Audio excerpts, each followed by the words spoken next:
ಶ್ರೀ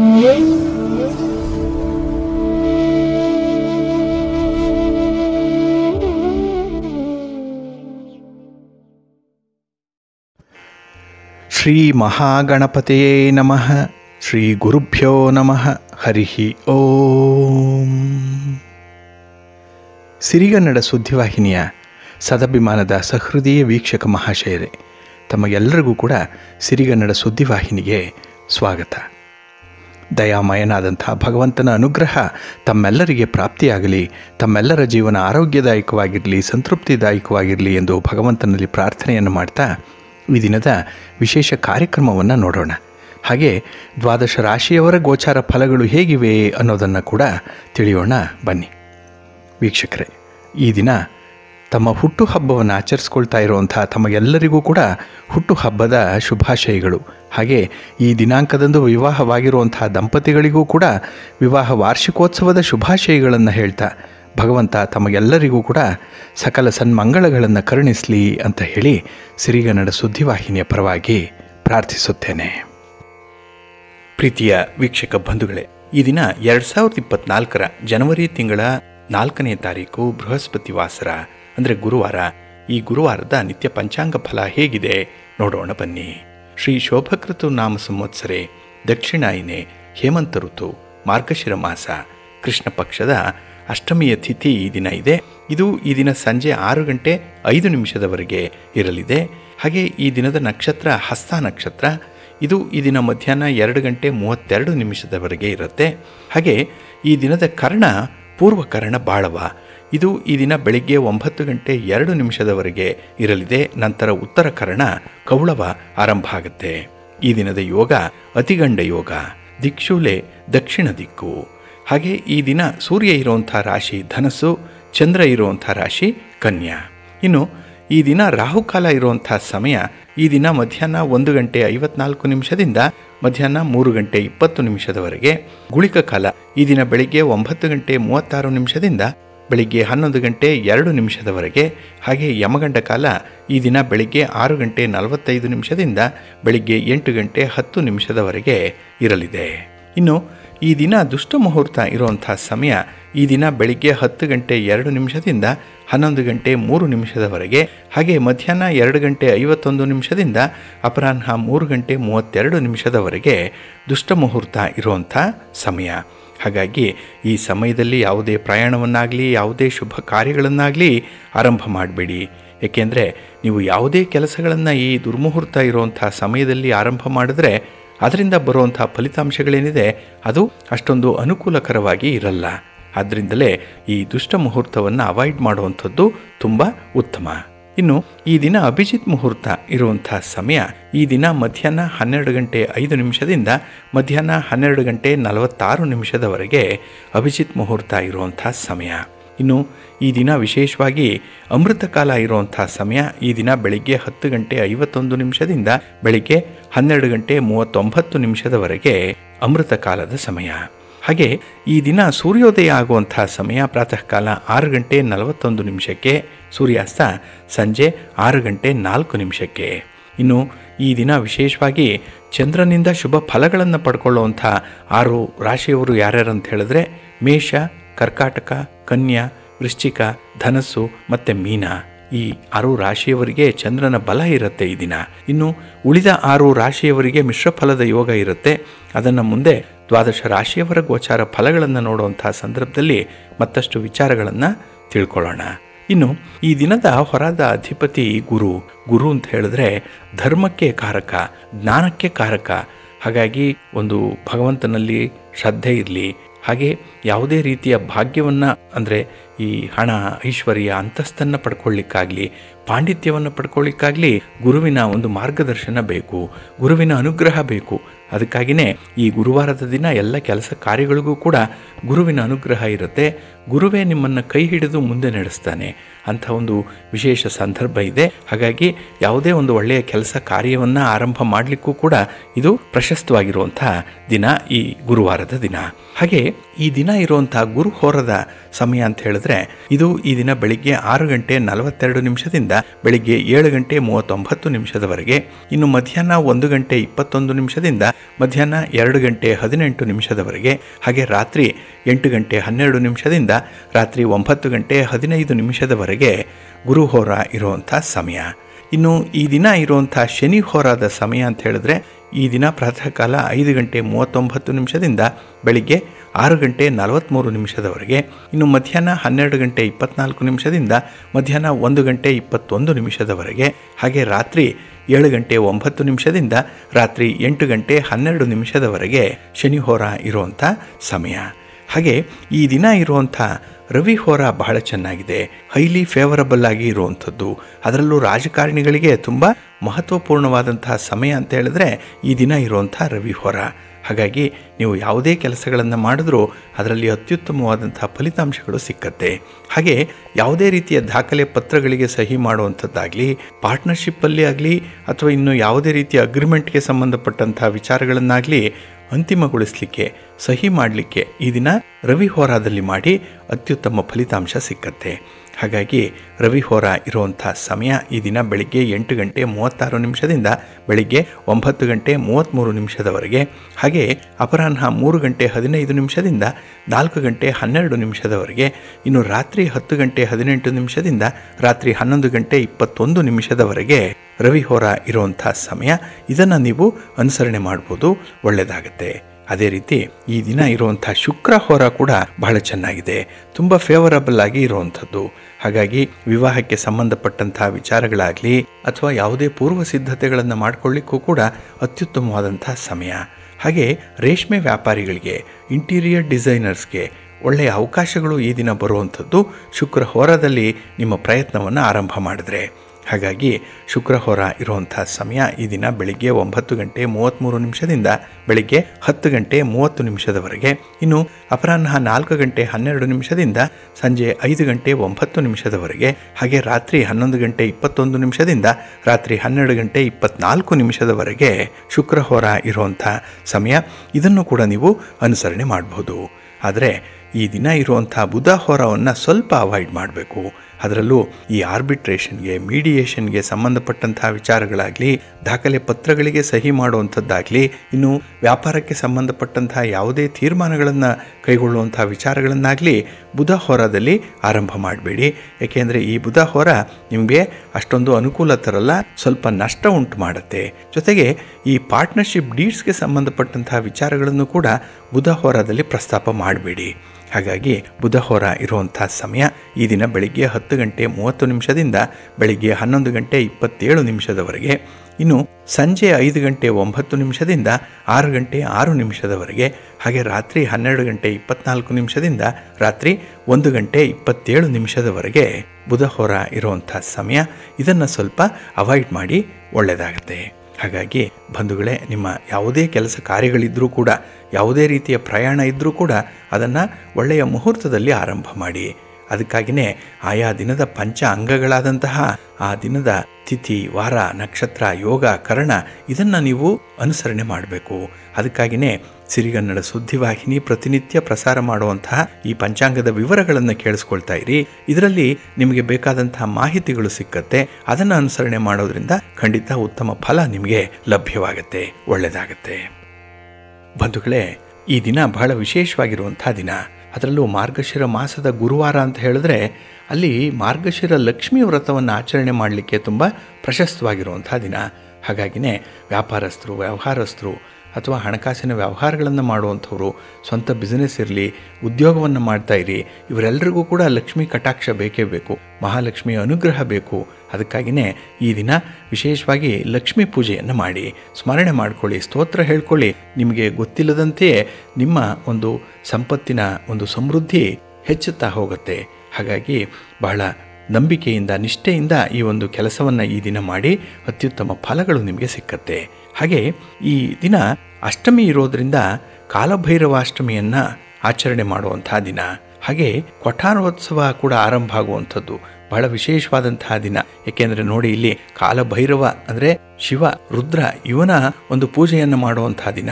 ಹಾಗೆ ಈ ಕೊಠಾರೋತ್ಸವ ಕೂಡ ವಿಷ್ಣು ತತ್ವ ಇರುವಂಥ ದೇವಾಲಯಗಳಲ್ಲಿ ಅನುಸರಣೆ ಮಾಡುವಂಥ ಒಂದು ವಿಶೇಷ ಧಾರ್ಮಿಕ ಆಚರಣೆ ಇದು ಕೊಠಾರೋತ್ಸವ ಅನ್ನುವಂಥದ್ದು. ಹಾಗಾಗಿ ಈ ಧಾರ್ಮಿಕ ಕೇಂದ್ರಗಳಲ್ಲಿ ದೇವಾಲಯಗಳಲ್ಲಿ ಜನವರಿ 4ರಿಂದ 14ರವರೆಗೆ ಒಟ್ಟು 10 ದಿನಗಳವರೆಗೆ ಕೊಠಾರೋತ್ಸವ ನಡೆಯುವಂಥ ಸಂದರ್ಭ ಇದೆ. ಹಾಗಾಗಿ ಪ್ರತಿದಿನ ಈ ವಿಷ್ಣು ತತ್ವ ಇರುವಂತಹ ದೇವಾಲಯಗಳಲ್ಲಿ ಉತ್ಸವ ಆರಂಭ ಆಗುತ್ತೆ. ಹಾಗೆ ಪ್ರತಿದಿನ ಸಂಜೆ 5 ಗಂಟೆಗೆ ರಾಜಬೀದಿಯಲ್ಲಿ ಭಗವಂತನ ಮೆರವಣಿಗೆ ನಡೆಯುತ್ತೆ. ಸಾಮಾನ್ಯವಾಗಿ ವಿಷ್ಣು ತತ್ವ ಹೊಂದಿರುವಂತಹ ದೇವಾಲಯಗಳಲ್ಲಿ ಕೊಠಾರೋತ್ಸವ ನಡೆಯುತ್ತೆ. ಅದರಲ್ಲೂ ಧನುರ್ಮಾಸದ ಈ ಅಷ್ಟಮಿಯಿಂದ ಆರಂಭ ಆಗಿ ಉತ್ತರಾಯಣ ಪುಣ್ಯಕಾಲ ಆರಂಭ ಆಗುವಂಥ ದಿನ ಅಂದರೆ ಮಕರ ಸಂಕ್ರಾಂತಿಯ ದಿನ ಮುಕ್ತಾಯ ಆಗುವಂಥದ್ದು ಈ ಉತ್ಸವ. ಹಾಗೆ ಸೂರ್ಯ ಧನುರಾಶಿಯಿಂದ ಮಕರ ರಾಶಿ ಪ್ರವೇಶ ಮಾಡುವಂಥ ಈ ಪರ್ವಕಾಲದಲ್ಲಿ ನಡೆಯುವಂಥ ಒಂದು ವಿಶಿಷ್ಟವಾದಂಥ ಆಚರಣೆ ಇದು ಈ ಕೊಠಾರೋತ್ಸವ. ಇಲ್ಲಿ 10 ದಿನಗಳು ಕೂಡ ಈ ಉತ್ಸವದ ಅವಧಿಯಲ್ಲಿ ಭಗವಂತನಿಗೆ ಪುಷ್ಪ ಕೈಂಕರ್ಯವನ್ನು ಮಾಡ್ತಾರೆ. 10 ದಿನನೇ ಯಾಕೆ ಆಯ್ಕೆಯಾಗಿದೆ ಅಂತ ಹೇಳಿದ್ರೆ ಇದು ಭಗವಂತನ ದಶಾವತಾರಗಳನ್ನು ಪ್ರತಿನಿಧಿಸುವಂಥ ದಿನಗಳಿದು. ಹಾಗಾಗಿ ಪ್ರತಿದಿನ ಕೂಡ ಬೇರೆ ಬೇರೆ ಬಣ್ಣದ ಹೂಗಳಿಂದ ಭಗವಂತನ ಪೂಜೆ ನಡೆಯುತ್ತೆ. ವಿಶೇಷವಾಗಿ ಪುಷ್ಪ ಕೈಂಕರ್ಯ ನಡೆಯುವಂಥ ಸಂದರ್ಭ ಇದು ಈ ಕೊಠಾರೋತ್ಸವ. ಹಾಗೆ ನಮಗೆ ಹತ್ತಿರ ಇರುವಂತಹ ಮೇಲುಕೋಟೆ ಚೆಲುವನಾರಾಯಣ ಸ್ವಾಮಿ ಬಹಳ ವಿಶೇಷವಾದಂಥ ಉತ್ಸವ ಜರುಗತ್ತೆ ಈ ಸಂದರ್ಭದಲ್ಲಿ. ಅದರಲ್ಲೂ ರಾಜಬೀದಿಗಳಲ್ಲಿ ಚೆಲುವನಾರಾಯಣ ಸ್ವಾಮಿ ಮತ್ತು ರಾಮಾನುಜಾಚಾರ್ಯರಿಗೆ ಪುಷ್ಪ ಕೈಂಕರ್ಯ ಸೇವೆ ನಡೆಯುತ್ತೆ. ಹಾಗೆ ವೇದಾಂತ ದೇಶಿಕರ ಸನ್ನಿಧಿ ಆವರಣದಲ್ಲಿ ಅಧ್ಯಯನೋತ್ಸವಗಳು ಕೂಡ ನಡೆಯುತ್ತೆ. ಇದರ ನಿಮಿತ್ತವಾಗಿ 12 ಆಳ್ವಾರರುಗಳಿಗೆ ಅರಳಪ್ಪಾಡು ಸೇವೆಯನ್ನು ಮಾಡ್ತಾರೆ. ಸಂಗೀತ ಸೇವೆ ನಡೆಯುತ್ತೆ, ದಿವ್ಯ ಪ್ರಬಂಧ ಸೇವೆ ನಡೆಯುವಂಥದ್ದು. ಹೀಗೆ ವಿವಿಧ ಬಗೆಯ ಧಾರ್ಮಿಕ ಕಾರ್ಯಗಳು ಪ್ರತಿದಿನ ನಡೆಯುತ್ತೆ 10 ದಿನಗಳು ಕೂಡ. ಇನ್ನು ಜನವರಿ 14 ಮಕರ ಸಂಕ್ರಾಂತಿ ಇರುವಂತಹ ದಿನ, ಆ ದಿನ ಈ ಕೊಠಾರೋತ್ಸವ ಮುಕ್ತಾಯವಾಗುತ್ತೆ. ಆ ದಿನ ರಾತ್ರಿ ಸ್ವಾಮಿಗೆ ದೇವಾಲಯಗಳಲ್ಲಿ ನಮ್ಮಾಳ್ವಾರ್ ಪರಮಪದ ಉತ್ಸವ ವೈಭವೋಪೇತವಾಗಿ ನಡೆಯುತ್ತೆ. ಈ ಉತ್ಸವ ನಡೆಯುವಂತಹ ಸಮಯ ಏನಿದೆ ಇಲ್ಲಿ ವಿಭಿನ್ನ ಶೈಲಿಯ ಪ್ರಸಾದಗಳ ನಿವೇದನೆ ನಡೆಯುವಂಥದ್ದು. ಹಾಗಾಗಿ ಈ ಕೊಠಾರೋತ್ಸವ ವಿಶೇಷ ಧನುರ್ಮಾಸದ ಒಂದು ಪೂಜಾ ಕೈಂಕರ್ಯ ಅಂತಲೇ ಹೇಳ್ಬೋದು. ಹಾಗೆ ಈ ಮಕರ ಸಂಕ್ರಾಂತಿ ಬರುತ್ತಲ್ಲ ಜನವರಿ 14, ಆ ದಿನ ಈ ಉತ್ಸವ ಪೂರ್ಣಗೊಳ್ಳುತ್ತೆ. ಸಂಕ್ರಾಂತಿಯ ದಿನ ಸ್ವಾಮಿಗೆ ಬೆಳಿಗ್ಗೆ ಅಭಿಷೇಕ ಮಾಡ್ತಾರೆ. ಸಂಜೆ 4ನೇ ಸ್ಥಾನಿಕರ ಪುಷ್ಪ ಕೈಂಕರ್ಯದೊಂದಿಗೆ ತಿರುವೀದಿ ಉತ್ಸವ ಕೂಡ ನಡೆಯುತ್ತೆ. ಹಾಗೆ ದೇಶಿಕರ ಸನ್ನಿಧಿಯಲ್ಲಿ ಮಕರ ಸಂಕ್ರಾಂತಿ ಫಲದ ಪಠಣ ನಡೆಯುವಂಥ ಒಂದು ಸಂದರ್ಭ ಇದೆ. ಹಾಗೆ ದೇವಾಲಯದಲ್ಲಿ ತಿರುನಾರಾಯಣನಿಗೆ ವಸಂತರಾಗ ಧಾರ್ಮಿಕ ಕಾರ್ಯಕ್ರಮ ಕೂಡ ನಡೆಯುತ್ತೆ. ಇದೇ ರೀತಿ ಶ್ರೀರಂಗಪಟ್ಟಣದಲ್ಲೂ ಕೂಡ ಶ್ರೀ ರಂಗನಾಥ ಸ್ವಾಮಿಗೆ ಕೊಠಾರೋತ್ಸವ ನಡೆಯುತ್ತೆ. 10 ದಿನಗಳ ಕಾಲ ಈ ಉತ್ಸವದಲ್ಲಿ ರಂಗನಾಥನಿಗೆ ಪ್ರತಿದಿನ ಬೇರೆ ಬೇರೆ ರೀತಿಯ ಅಲಂಕಾರಗಳನ್ನು ಮಾಡ್ತಾರೆ. ಹೂವುಗಳಿಂದಲೇ ವಿಶಿಷ್ಟ ಅಲಂಕಾರವನ್ನು ಮಾಡುವಂಥದ್ದು. ಹಾಗೆ ಈ 10 ದಿನಗಳ ಉತ್ಸವದಲ್ಲಿ ಸ್ವಾಮಿಗೆ ಮೋಹಿನಿ ಅಲಂಕಾರವನ್ನು ಮಾಡ್ತಾರೆ. ವೈಕುಂಠ ನಾರಾಯಣ ಅಲಂಕಾರ ಮಾಡುವಂಥದ್ದು ಇದು ತುಂಬ ಪ್ರಸಿದ್ಧವಾಗಿರುವಂಥದ್ದು. ಕಣ್ಮನಗಳನ್ನು ಸೆಳೆಯುವಂಥ ಒಂದು ವಿಶೇಷ ಅಲಂಕಾರ ಈ ಶ್ರೀರಂಗಪಟ್ಟಣದ ಶ್ರೀ ರಂಗನಾಥ ಸ್ವಾಮಿಗೆ ನೆರವೇರುತ್ತೆ. ಇದೇ ರೀತಿ ಬಿಳಿಗಿರಿ ರಂಗನ ಬೆಟ್ಟದಲ್ಲೂ ಕೂಡ ಕೊಠಾರೋತ್ಸವ ನಡೆಯುವಂಥದ್ದು. ಈ ಸಂದರ್ಭದಲ್ಲೇ ಚಿಕ್ಕ ಜಾತ್ರೋತ್ಸವ ಕೂಡ ಇಲ್ಲಿ ನಡೆಯುತ್ತೆ. ಹಾಗೆ ವಿಷ್ಣು ತತ್ವ ಇರುವಂಥ ದೇವಾಲಯಗಳು ಯಾವುದೇ ಇದ್ದರೂ ಕೂಡ ಅಲ್ಲಿ ವಿಶೇಷವಾಗಿ ಈ ಉತ್ಸವವನ್ನು ನೆರವೇರಿಸ್ತಾರೆ.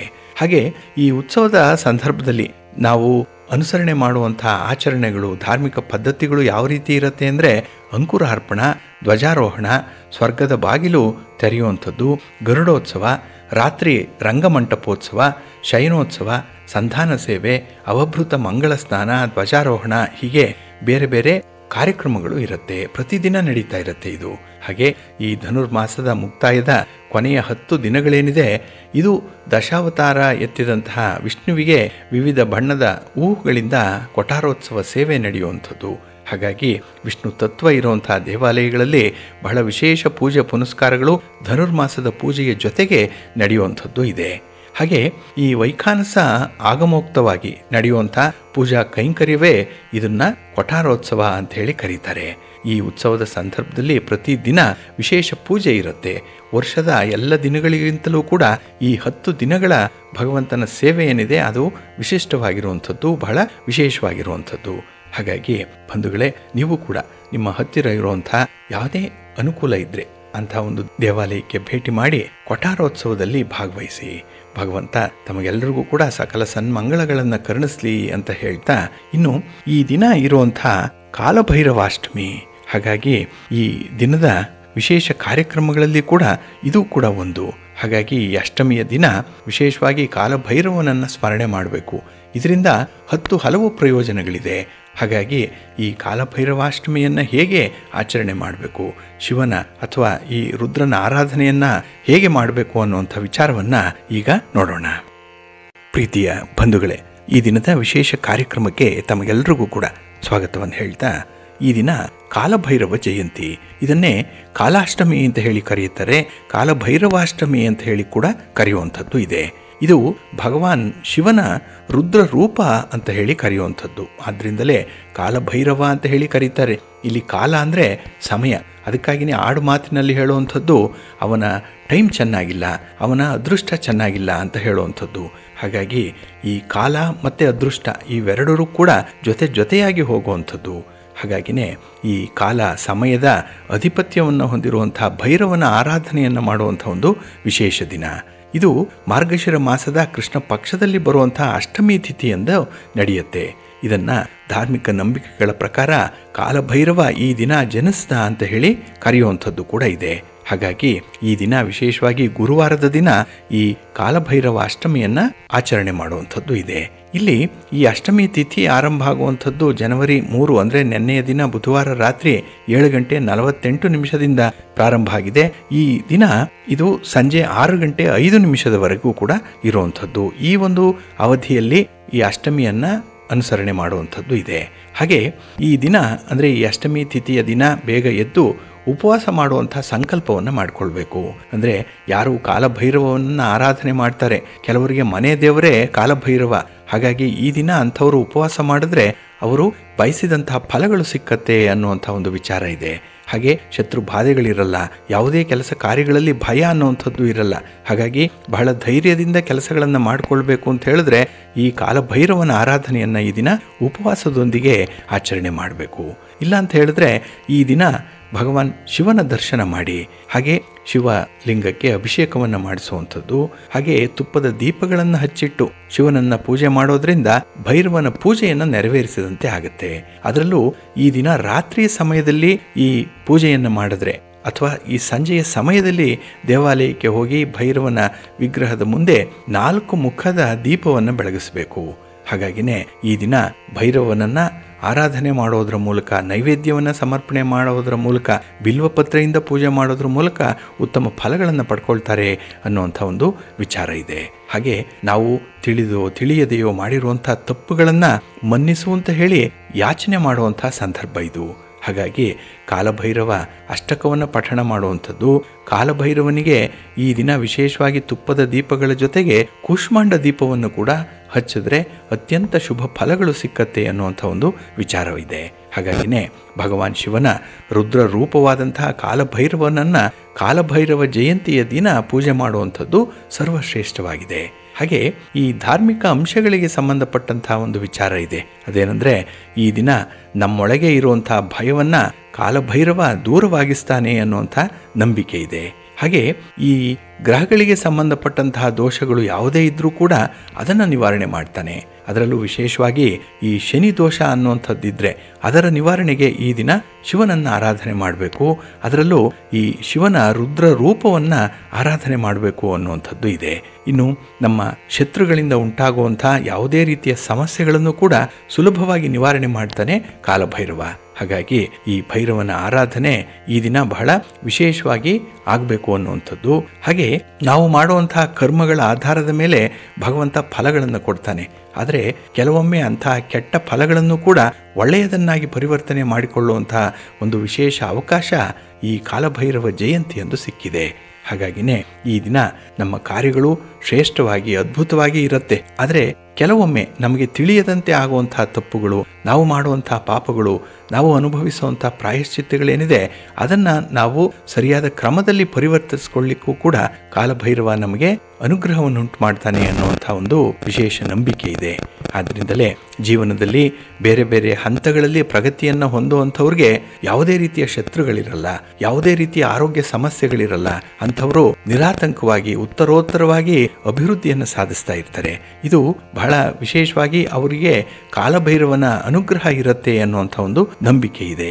ಹಾಗಾಗಿ ಈ ದಿನ ಫಲಿತಾಂಶಗಳು ಸಂಪೂರ್ಣವಾಗಿ ವಿರುದ್ಧವಾಗಿದ್ದಾಗ ಅದನ್ನು ನಮ್ಮಂತೆ ಪರಿವರ್ತನೆ ಮಾಡಿಕೊಳ್ಬೇಕು ಅಂತ ಹೇಳಿದ್ರೆ ಕಾಲಭೈರವನ ಆರಾಧನೆ ಬಹಳ ಮುಖ್ಯ ಈ ದಿನದಲ್ಲಿ. ಹಾಗೆ ಶಿವಪುರಾಣ ಬಹಳ ವಿಶೇಷವಾಗಿ ಈ ಕಾಲಭೈರವನ ಬಗ್ಗೆ ತಿಳಿಸತ್ತೆ.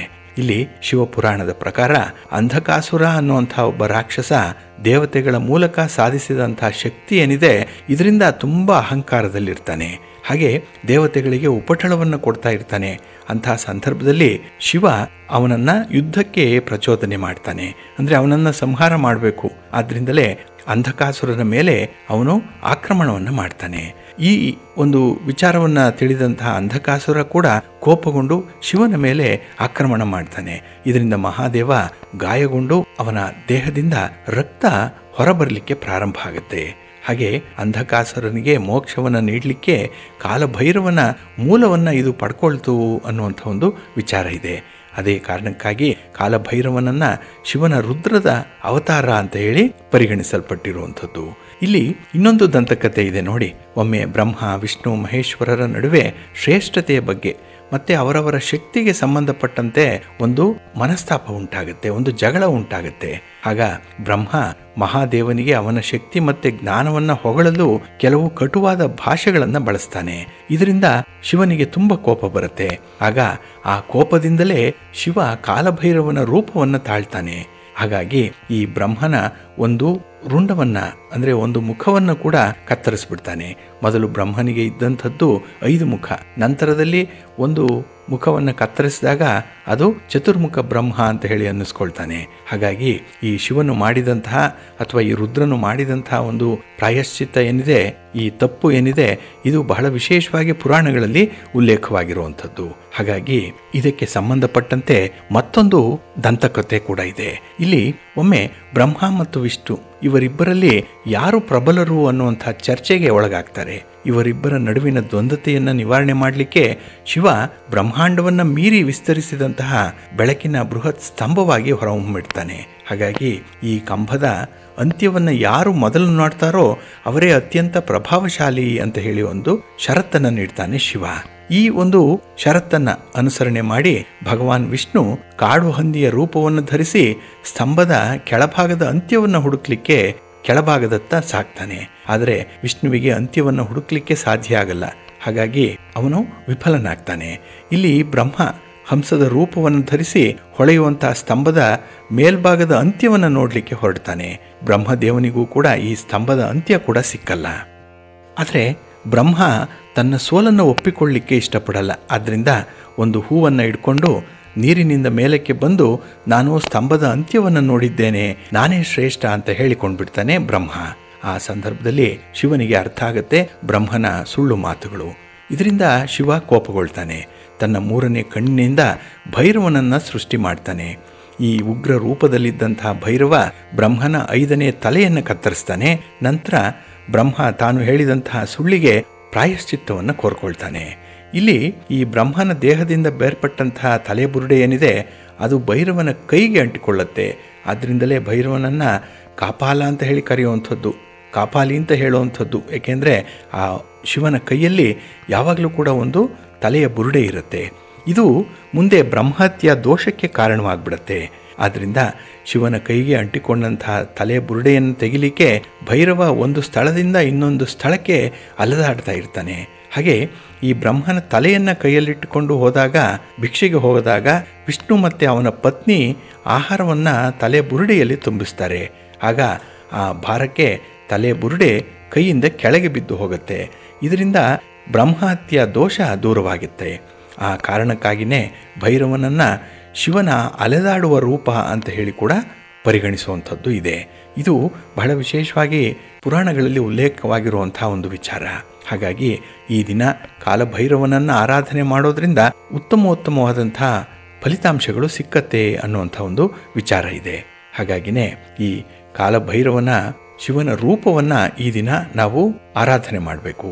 ಹಾಗೆ ಕಾಲವನ್ನು ನಿಯಂತ್ರಿಸುವಂಥ ಕಾಲಭೈರವ ಸಮಯವನ್ನು ನಿಯಂತ್ರಣ ಮಾಡುವಂಥವನು. ಹಾಗಾಗಿ ನಮಗೆ ಕೆಟ್ಟ ಸಮಯ ಬರ್ತಾ ಇದೆ ಅಂತ ಹೇಳಿದ್ರೆ ಅದನ್ನು ನಿವಾರಣೆ ಮಾಡಿ ನಮಗೆ ಒಳ್ಳೆಯ ಸಮಯ ಬರುವಂತೆ ಪ್ರೇರೇಪಿಸುವಂಥವನು ಈ ಕಾಲಭೈರವ.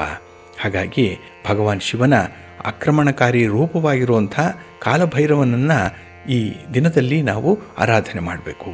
ಅದರಲ್ಲೂ ಭೈರವ ದುಷ್ಟರನ್ನು ನಿರ್ಮೂಲನೆ ಮಾಡಲಿಕ್ಕೆ, ನಕಾರಾತ್ಮಕ ಶಕ್ತಿಯನ್ನು ನಾಶ ಮಾಡಲಿಕ್ಕೆ, ಹಾಗೆ ಸಕಾರಾತ್ಮಕ ಶಕ್ತಿಯನ್ನು ಒಬ್ಬ ಮನುಷ್ಯನಲ್ಲಿ ಹೆಚ್ಚು ಮಾಡಲಿಕ್ಕೆ ಈ ಭೈರವನ ರೂಪವನ್ನು ನಾವು ಆರಾಧನೆ ಮಾಡಬೇಕು. ಒಟ್ಟಾರೆ 64 ಭೈರವರಿದ್ದಾರೆ ಅಂತ ಹೇಳ್ತಾರೆ. ಹಾಗೆ ಪ್ರತಿಯೊಂದು ಭೈರವರು ಕೂಡ ವಿಭಿನ್ನ ದಿಕ್ಕನ್ನು ನಿಯಂತ್ರಣ ಮಾಡ್ತಾರೆ ಅನ್ನುವಂಥ ನಂಬಿಕೆ ಇದೆ. ಹಾಗಾಗಿ ಈ 64 ಭೈರವರಲ್ಲಿ ಕಾಲಭೈರವ ಬಹಳ ಪ್ರಮುಖವಾಗಿರುವಂಥವನು.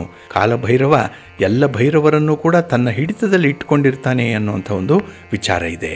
ಹಾಗಾಗಿ ಈ ಗಾಢವಾದಂಥ ಬಣ್ಣವನ್ನು ಹೊಂದಿರುವಂಥ ಕಾಲಭೈರವನ ರೂಪವನ್ನು ಈ ದಿನ ನಾವು ಸ್ಮರಣೆ ಮಾಡಿಕೊಳ್ಬೇಕು. ಈ ಕಾಲಭೈರವನಿಗೆ ಉಗ್ರವಾದಂಥ ಮುಖ ಇದೆ, 3 ಕಣ್ಣುಗಳಿದೆ, ತಲೆಬುರುಡಿ ಮತ್ತು ಹಾವಿನ ಹಾರವನ್ನು ಧರಿಸ್ಕೊಂಡಿರ್ತಾನೆ ಮತ್ತು ತಲೆಯ ಮೇಲೆ ಅರ್ಧ ಚಂದ್ರನನ್ನು ಇಟ್ಕೊಂಡಿರ್ತಾನೆ. ಒಂದು ಕೈಯಲ್ಲಿ ತ್ರಿಶೂಲ ಇರುತ್ತೆ, ಇನ್ನೊಂದು ಕೈಯಲ್ಲಿ ಭಿಕ್ಷಾಪಾತ್ರೆಯನ್ನು ಹಿಡ್ಕೊಂಡಿರ್ತಾನೆ.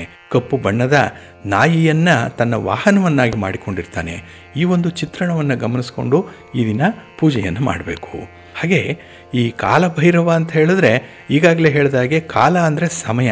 ಹಾಗಾಗಿ ಸಮಯವನ್ನು ಸೂಚಿಸುವಂಥವನು, ಸಮಯರಹಿತ ಕಾಲಘಟ್ಟವನ್ನು ಸೂಚಿಸುವಂಥವನೇ ಕಾಲಭೈರವ. ಇನ್ನು ನಮ್ಮ ಭವಿಷ್ಯವನ್ನು ತಿಳಿದಿರುವಂಥವನು ಕೂಡ ಕಾಲಭೈರವ. ಹಾಗಾಗಿ ನಮಗೆ ಮುಂದೆ ಯಾವುದೇ ರೀತಿಯ ಕೆಟ್ಟ ಸಮಯ ಒದಗಿ ಬರುತ್ತೆ ಮುಂದಿನ ದಿನಗಳಲ್ಲಿ ಅಂತ ಹೇಳಿದ್ರೆ ಅದನ್ನು ಕಾಲಭೈರವ ನಿಯಂತ್ರಣ ಮಾಡ್ತಾನೆ. ಹಾಗಾಗಿ ಸಮಯವನ್ನು ತನ್ನ ಹಿಡಿತದಲ್ಲಿ ಇಟ್ಟುಕೊಂಡಿರ್ತಾನೆ ಕಾಲಭೈರವ. ಇನ್ನು ಕಾಲಕ್ಕೆ ಏನಾಗಬೇಕು ಅನ್ನುವಂಥದ್ದನ್ನೇ ಕಾಲಭೈರವ ನಿರ್ಧಾರ ಮಾಡ್ತಾನೆ ಅನ್ನುವಂಥ ಒಂದು ವಿಶೇಷ ಅಂಶ ಕೂಡ ಇದೆ. ಹಾಗೆ ಈ ಕಾಲಭೈರವನನ್ನು ಪೂಜೆ ಮಾಡೋದ್ರಿಂದ ನಾವು ಕೆಟ್ಟ ಸಮಯವನ್ನು ಉತ್ತಮ ಸಮಯವನ್ನಾಗಿ ಪರಿವರ್ತನೆ ಮಾಡಿಕೊಳ್ಳಿಕ್ಕೆ ಒಂದು ಅವಕಾಶ ಇದೆ. ಇದು ನಮ್ಮ ಹಣೆ ಬರಹವನ್ನು ಬದಲಾವಣೆ ಮಾಡಿಕೊಳ್ಳುವಂಥ ಒಂದು ಸಂದರ್ಭ ಇದು. ಹಾಗೆ ಧರ್ಮ ಗ್ರಂಥಗಳ ಪ್ರಕಾರ ಕಾಲಭೈರವನನ್ನು ಯಾರು ಪೂಜೆ ಮಾಡ್ತಾರೆ ಅವರು ಕೆಟ್ಟ ಕರ್ಮಗಳಿಂದ ಮುಕ್ತಿಯನ್ನು ಪಡ್ಕೊಳ್ತಾರೆ, ಸಾವಿನ ಭಯ ಇರಲ್ಲ. ಇನ್ನು ಹಣಕಾಸಿನ ಸ್ಥಿತಿಗತಿಗಳು ಆ ಮನುಷ್ಯನನ್ನು ಅಧೋಗತಿಗೆ ತಂದಿದ್ರೂ ಕೂಡ ಅದರಿಂದ ಮೇಲೆ ಬರಲಿಕ್ಕೆ ಸಾಧ್ಯವಾಗುತ್ತೆ. ಹಾಗಾಗಿ ಈ ಭೈರವನನ್ನು ಶನಿಯ ಆಡಳಿತ ದೇವತೆ ಅಂತ ಕೂಡ ಪರಿಗಣಿಸುವಂಥದ್ದು ಇದೆ. ಆದ್ದರಿಂದಲೇ ಶನಿವಾರ ಭೈರವನಿಗೆ ಪ್ರಾರ್ಥನೆಯನ್ನು ಯಾರು ಸಲ್ಲಿಸ್ತಾರೆ ಅಂಥವ್ರಿಗೆ ಈ ಕೆಟ್ಟ ಗ್ರಹದ ದುಷ್ಪರಿಣಾಮಗಳಿಂದ ಪರಿಹಾರ ಸಿಕ್ಕತ್ತೆ ಅನ್ನುವಂಥ ಒಂದು ವಿಚಾರ ಕೂಡ ಇದೆ. ಹಾಗಾಗಿನೇ ನಾವು ಶನಿಯ ದೋಷವನ್ನು ನಿಗ್ರಹ ಮಾಡಿಕೊಳ್ಳಿಕ್ಕೆ ಕಾಲಭೈರವನನ್ನು ಪೂಜೆ ಮಾಡಬೇಕು.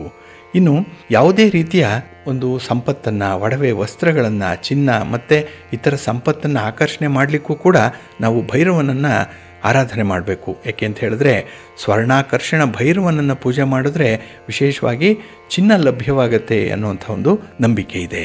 ಹಾಗೆ ಭೈರವನ ಈ ಸರ್ವೋಚ್ಚ ರೂಪವನ್ನು ಆರಾಧನೆ ಮಾಡೋದರಿಂದ ಹಣಕಾಸಿನ ಸಮಸ್ಯೆಗಳು ದೂರವಾಗುತ್ತೆ, ನ್ಯಾಯಾಲಯದ ಪ್ರಕರಣಗಳು ಇತ್ಯರ್ಥ ಆಗುತ್ತೆ. ಹಾಗೆ ಒಂದು ಲೌಕಿಕ ಸೌಕರ್ಯಗಳನ್ನು ಹೊಂದಲಿಕ್ಕೆ ತುಂಬ ಅವಕಾಶಗಳು ಸಿಕ್ಕುವಂಥ ಸಂದರ್ಭ. ಹಾಗಾಗಿ ಒಬ್ಬ ಮನುಷ್ಯ ತೃಪ್ತಿದಾಯಕವಾದಂತಹ ಜೀವನ ಮಾಡಬೇಕು, ಆನಂದದಾಯಕವಾದಂತಹ ಜೀವನ ಮಾಡಬೇಕು ಅಂತ ಹೇಳಿದ್ರೆ ಈ ಕಾಲಭೈರವನ ಆರಾಧನೆ ನಮಗೆ ಸಹಾಯ ಮಾಡುತ್ತೆ ಅನ್ನುವಂಥ ಒಂದು ನಂಬಿಕೆ ಕೂಡ ಇದೆ.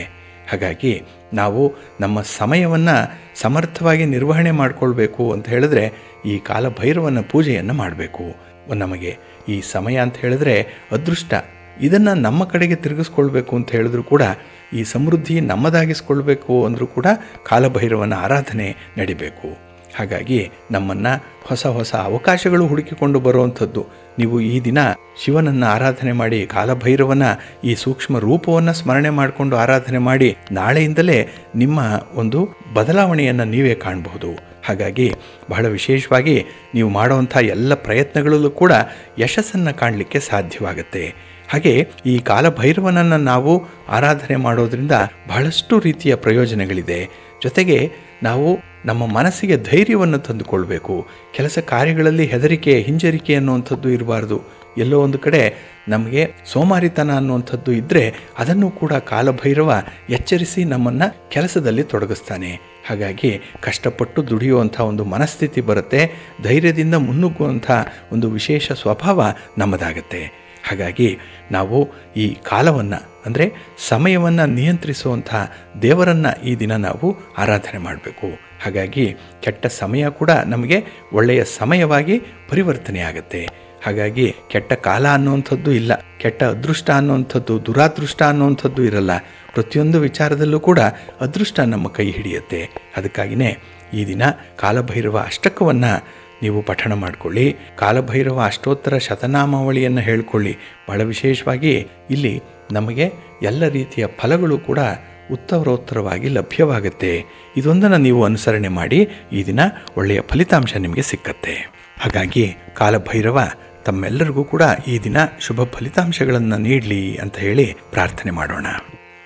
ಪ್ರೀತಿಯ ಬಂಧುಗಳೇ, ಇನ್ನು ಮುಂದೆ ದ್ವಾದಶ ರಾಶಿಯವರ ಗೋಚಾರ ಫಲಗಳು ಹೇಗಿವೆ ನೋಡೋಣ ಬನ್ನಿ. ಮೊದಲಿಗೆ ಮೇಷರಾಶಿ. ಮೇಷರಾಶಿಯವರಿಗೆ ಈ ದಿನ ಶತ್ರುಸ್ಥಾನದಲ್ಲಿ ಚಂದ್ರ ಇರುವಂಥ ದಿನ. 6ನೇ ಮನೆಯಲ್ಲಿ ಚಂದ್ರ ಇದ್ದರೆ ಬಹಳ ವಿಶೇಷವಾಗಿ ನಿಮ್ಮ ಶತ್ರುಗಳನ್ನು ನೀವು ಧೈರ್ಯದಿಂದ ಎದುರಿಸ್ತೀರಿ. ನಿಮ್ಮ ಒಳಗಿರುವಂಥ ಶತ್ರುಗಳಾಗಲಿ ಹೊರಗಿರುವಂಥ ಶತ್ರುವನ್ನಾಗಲಿ ಬಹಳ ವಿಶೇಷ ರೀತಿಯಲ್ಲಿ ನೀವು ಎದುರಿಸುವಂಥದ್ದು ಇದೆ. ಇದರಿಂದ ಕೆಲಸ ಕಾರ್ಯಗಳು ಬಹಳ ವಿಶೇಷವಾಗಿ ಜರುಗುತ್ತೆ. ಅದರಲ್ಲೂ ಈ ದಿನ ನೀವು ಕಾಲಭೈರವನನ್ನು ಸ್ಮರಣೆ ಮಾಡಿಕೊಂಡು ಆರಾಧನೆ ಮಾಡೋದರಿಂದ ಹೆಚ್ಚಿನ ಧೈರ್ಯವನ್ನು ಹೊಂದುತ್ತೀರಿ. ಹಾಗೆ ಉದ್ಯೋಗದಲ್ಲಿರುವಂಥ ವಾತಾವರಣ ಬಹಳ ತೃಪ್ತಿಕರವಾಗಿರುತ್ತೆ. ಇನ್ನು ವಿಶೇಷವಾಗಿ ಎಲ್ಲ ಕ್ಷೇತ್ರಗಳಲ್ಲೂ ಕೂಡ ಆದಾಯ ಉತ್ತಮವಾಗುವಂಥ ಅವಕಾಶಗಳು ಬರುತ್ತೆ. ಹಾಗಾಗಿ ಬರುವಂಥ ಹೊಸ ಅವಕಾಶಗಳನ್ನು ಸದುಪಯೋಗಪಡಿಸ್ಕೊಳ್ಳಿ. ಇನ್ನು ಈ ದಿನ ಹೊಸದಾಗಿ ಒಂದು ವಸ್ತುವನ್ನು ಖರೀದಿ ಮಾಡುವಂಥದ್ದು, ನಿಮ್ಮ ಸೌಕರ್ಯಕ್ಕಾಗಿ ಸೌಲಭ್ಯಕ್ಕಾಗಿ ಒಂದು ಹೊಸ ವಸ್ತುವನ್ನು ಖರೀದಿ ಮಾಡುವಂಥದ್ದು ಅಥವಾ ಉಡುಗೊರೆಯಾಗಿ ಪಡ್ಕೊಳ್ಳುವಂಥ ಸಾಧ್ಯತೆಗಳು ಕೂಡ ಈ ದಿನ ಇದೆ. ಇನ್ನು ನಿಮ್ಮ ಸಂಬಂಧಗಳಲ್ಲಿ ಯಾವುದೇ ರೀತಿಯ ಭಿನ್ನಾಭಿಪ್ರಾಯಗಳಿದ್ದರೆ, ಮನಸ್ತಾಪಗಳಿದ್ದರೆ ಅದನ್ನು ಈ ದಿನ ನೀವು ಬಗೆಹರಿಸ್ಕೊಳ್ತೀರಿ. ಅಂಥ ಒಂದು ಒಳ್ಳೆಯ ಪ್ರಯತ್ನ ಈ ದಿನ ನಿಮ್ಮಿಂದಾಗತ್ತೆ. ಇನ್ನು ಯಾವುದೇ ರೀತಿಯ ವೃತ್ತಿಪರವಾದಂಥ ವ್ಯವಹಾರಗಳು ನಿಮಗೆ ಅನುಕೂಲಕರವಾಗಿ ಸಾಗುತ್ತೆ. ಒಟ್ಟಾರೆ ಈ ದಿನ ನಿಮಗೆ ಅದೃಷ್ಟದ ದಿನ. ಹಾಗಾಗಿ ಈ ದಿನದಲ್ಲಿ ಯಾವುದೇ ರೀತಿಯ ಆರೋಗ್ಯ ಸಮಸ್ಯೆಗಳಿದ್ದರೂ ಕೂಡ ನಿವಾರಣೆಯಾಗುತ್ತೆ. ಕಾರ್ಯಕ್ಷೇತ್ರದಲ್ಲಿ ನಿಮ್ಮ ಒಂದು ಚತುರತೆ, ನಿಮ್ಮ ಬುದ್ಧಿವಂತಿಕೆಯನ್ನು ನೀವು ಪ್ರದರ್ಶನ ಮಾಡಲಿಕ್ಕೂ ಅವಕಾಶಗಳಿರುತ್ತೆ. ಒಟ್ಟಾರೆ ಯಾವುದೇ ರೀತಿಯಲ್ಲಿ ಕ್ಲಿಷ್ಟಕರವಾದಂಥ ಸಮಸ್ಯೆಗಳಿದ್ದರೂ ಕೂಡ ಅದನ್ನು ಬಹಳ ಉತ್ಸಾಹದಿಂದ ಎದುರಿಸ್ತೀರಿ, ಧೈರ್ಯದಿಂದ ಎದುರಿಸ್ತೀರಿ. ಅಂಥ ಒಂದು ದಿಟ್ಟವಾದ ಸ್ವಭಾವ ಈ ದಿನ ನಿಮ್ಮಲ್ಲಿರುತ್ತೆ. ಇನ್ನು ಕೆಲವರು ನೆಂಟರಿಷ್ಟರು ನಿಮಗೆ ತೊಂದರೆಯನ್ನು ಕೊಟ್ಟರೂ ಕೂಡ ಅದನ್ನು ಕೂಡ ನಿಭಾಯಿಸುವಂಥದ್ದು, ಅದನ್ನು ಕೂಡ ಮ್ಯಾನೇಜ್ ಮಾಡುವಂಥ ಒಂದು ಸಾಮರ್ಥ್ಯ ಈ ದಿನ ನಿಮ್ಮಲ್ಲಿರುತ್ತೆ. ಹಾಗಾಗಿಯೇ ಈ ದಿನ ತುಂಬ ಪವರ್ಫುಲ್ ಆಗಿರುವಂಥ ದಿನ ನಿಮಗೆ. ಅದಕ್ಕಾಗಿ ಕಾಲಭೈರವನ ಆರಾಧನೆ ಮಾಡಿಕೊಳ್ಳಿ, ಶಿವನ ಪ್ರಾರ್ಥನೆಯನ್ನು ಮಾಡಿಕೊಳ್ಳಿ, ಒಳ್ಳೆಯದಾಗುತ್ತೆ. ನಿಮ್ಮ ಅದೃಷ್ಟದ ಬಣ್ಣ ತಿಳಿ ನೀಲಿ, ಅದೃಷ್ಟದ ದಿಕ್ಕು ಈಶಾನ್ಯ ದಿಕ್ಕು, ಅದೃಷ್ಟ ಸಂಖ್ಯೆ 1. ವೃಷಭರಾಶಿ.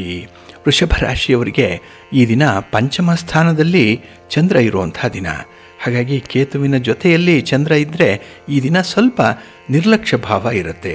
ಎಲ್ಲ ಒಂದು ಕಡೆ ಕೆಲಸ ಕಾರ್ಯಗಳಲ್ಲಿ ಆಸಕ್ತಿ ಕಡಿಮೆ ಇರುವಂಥ ದಿನ.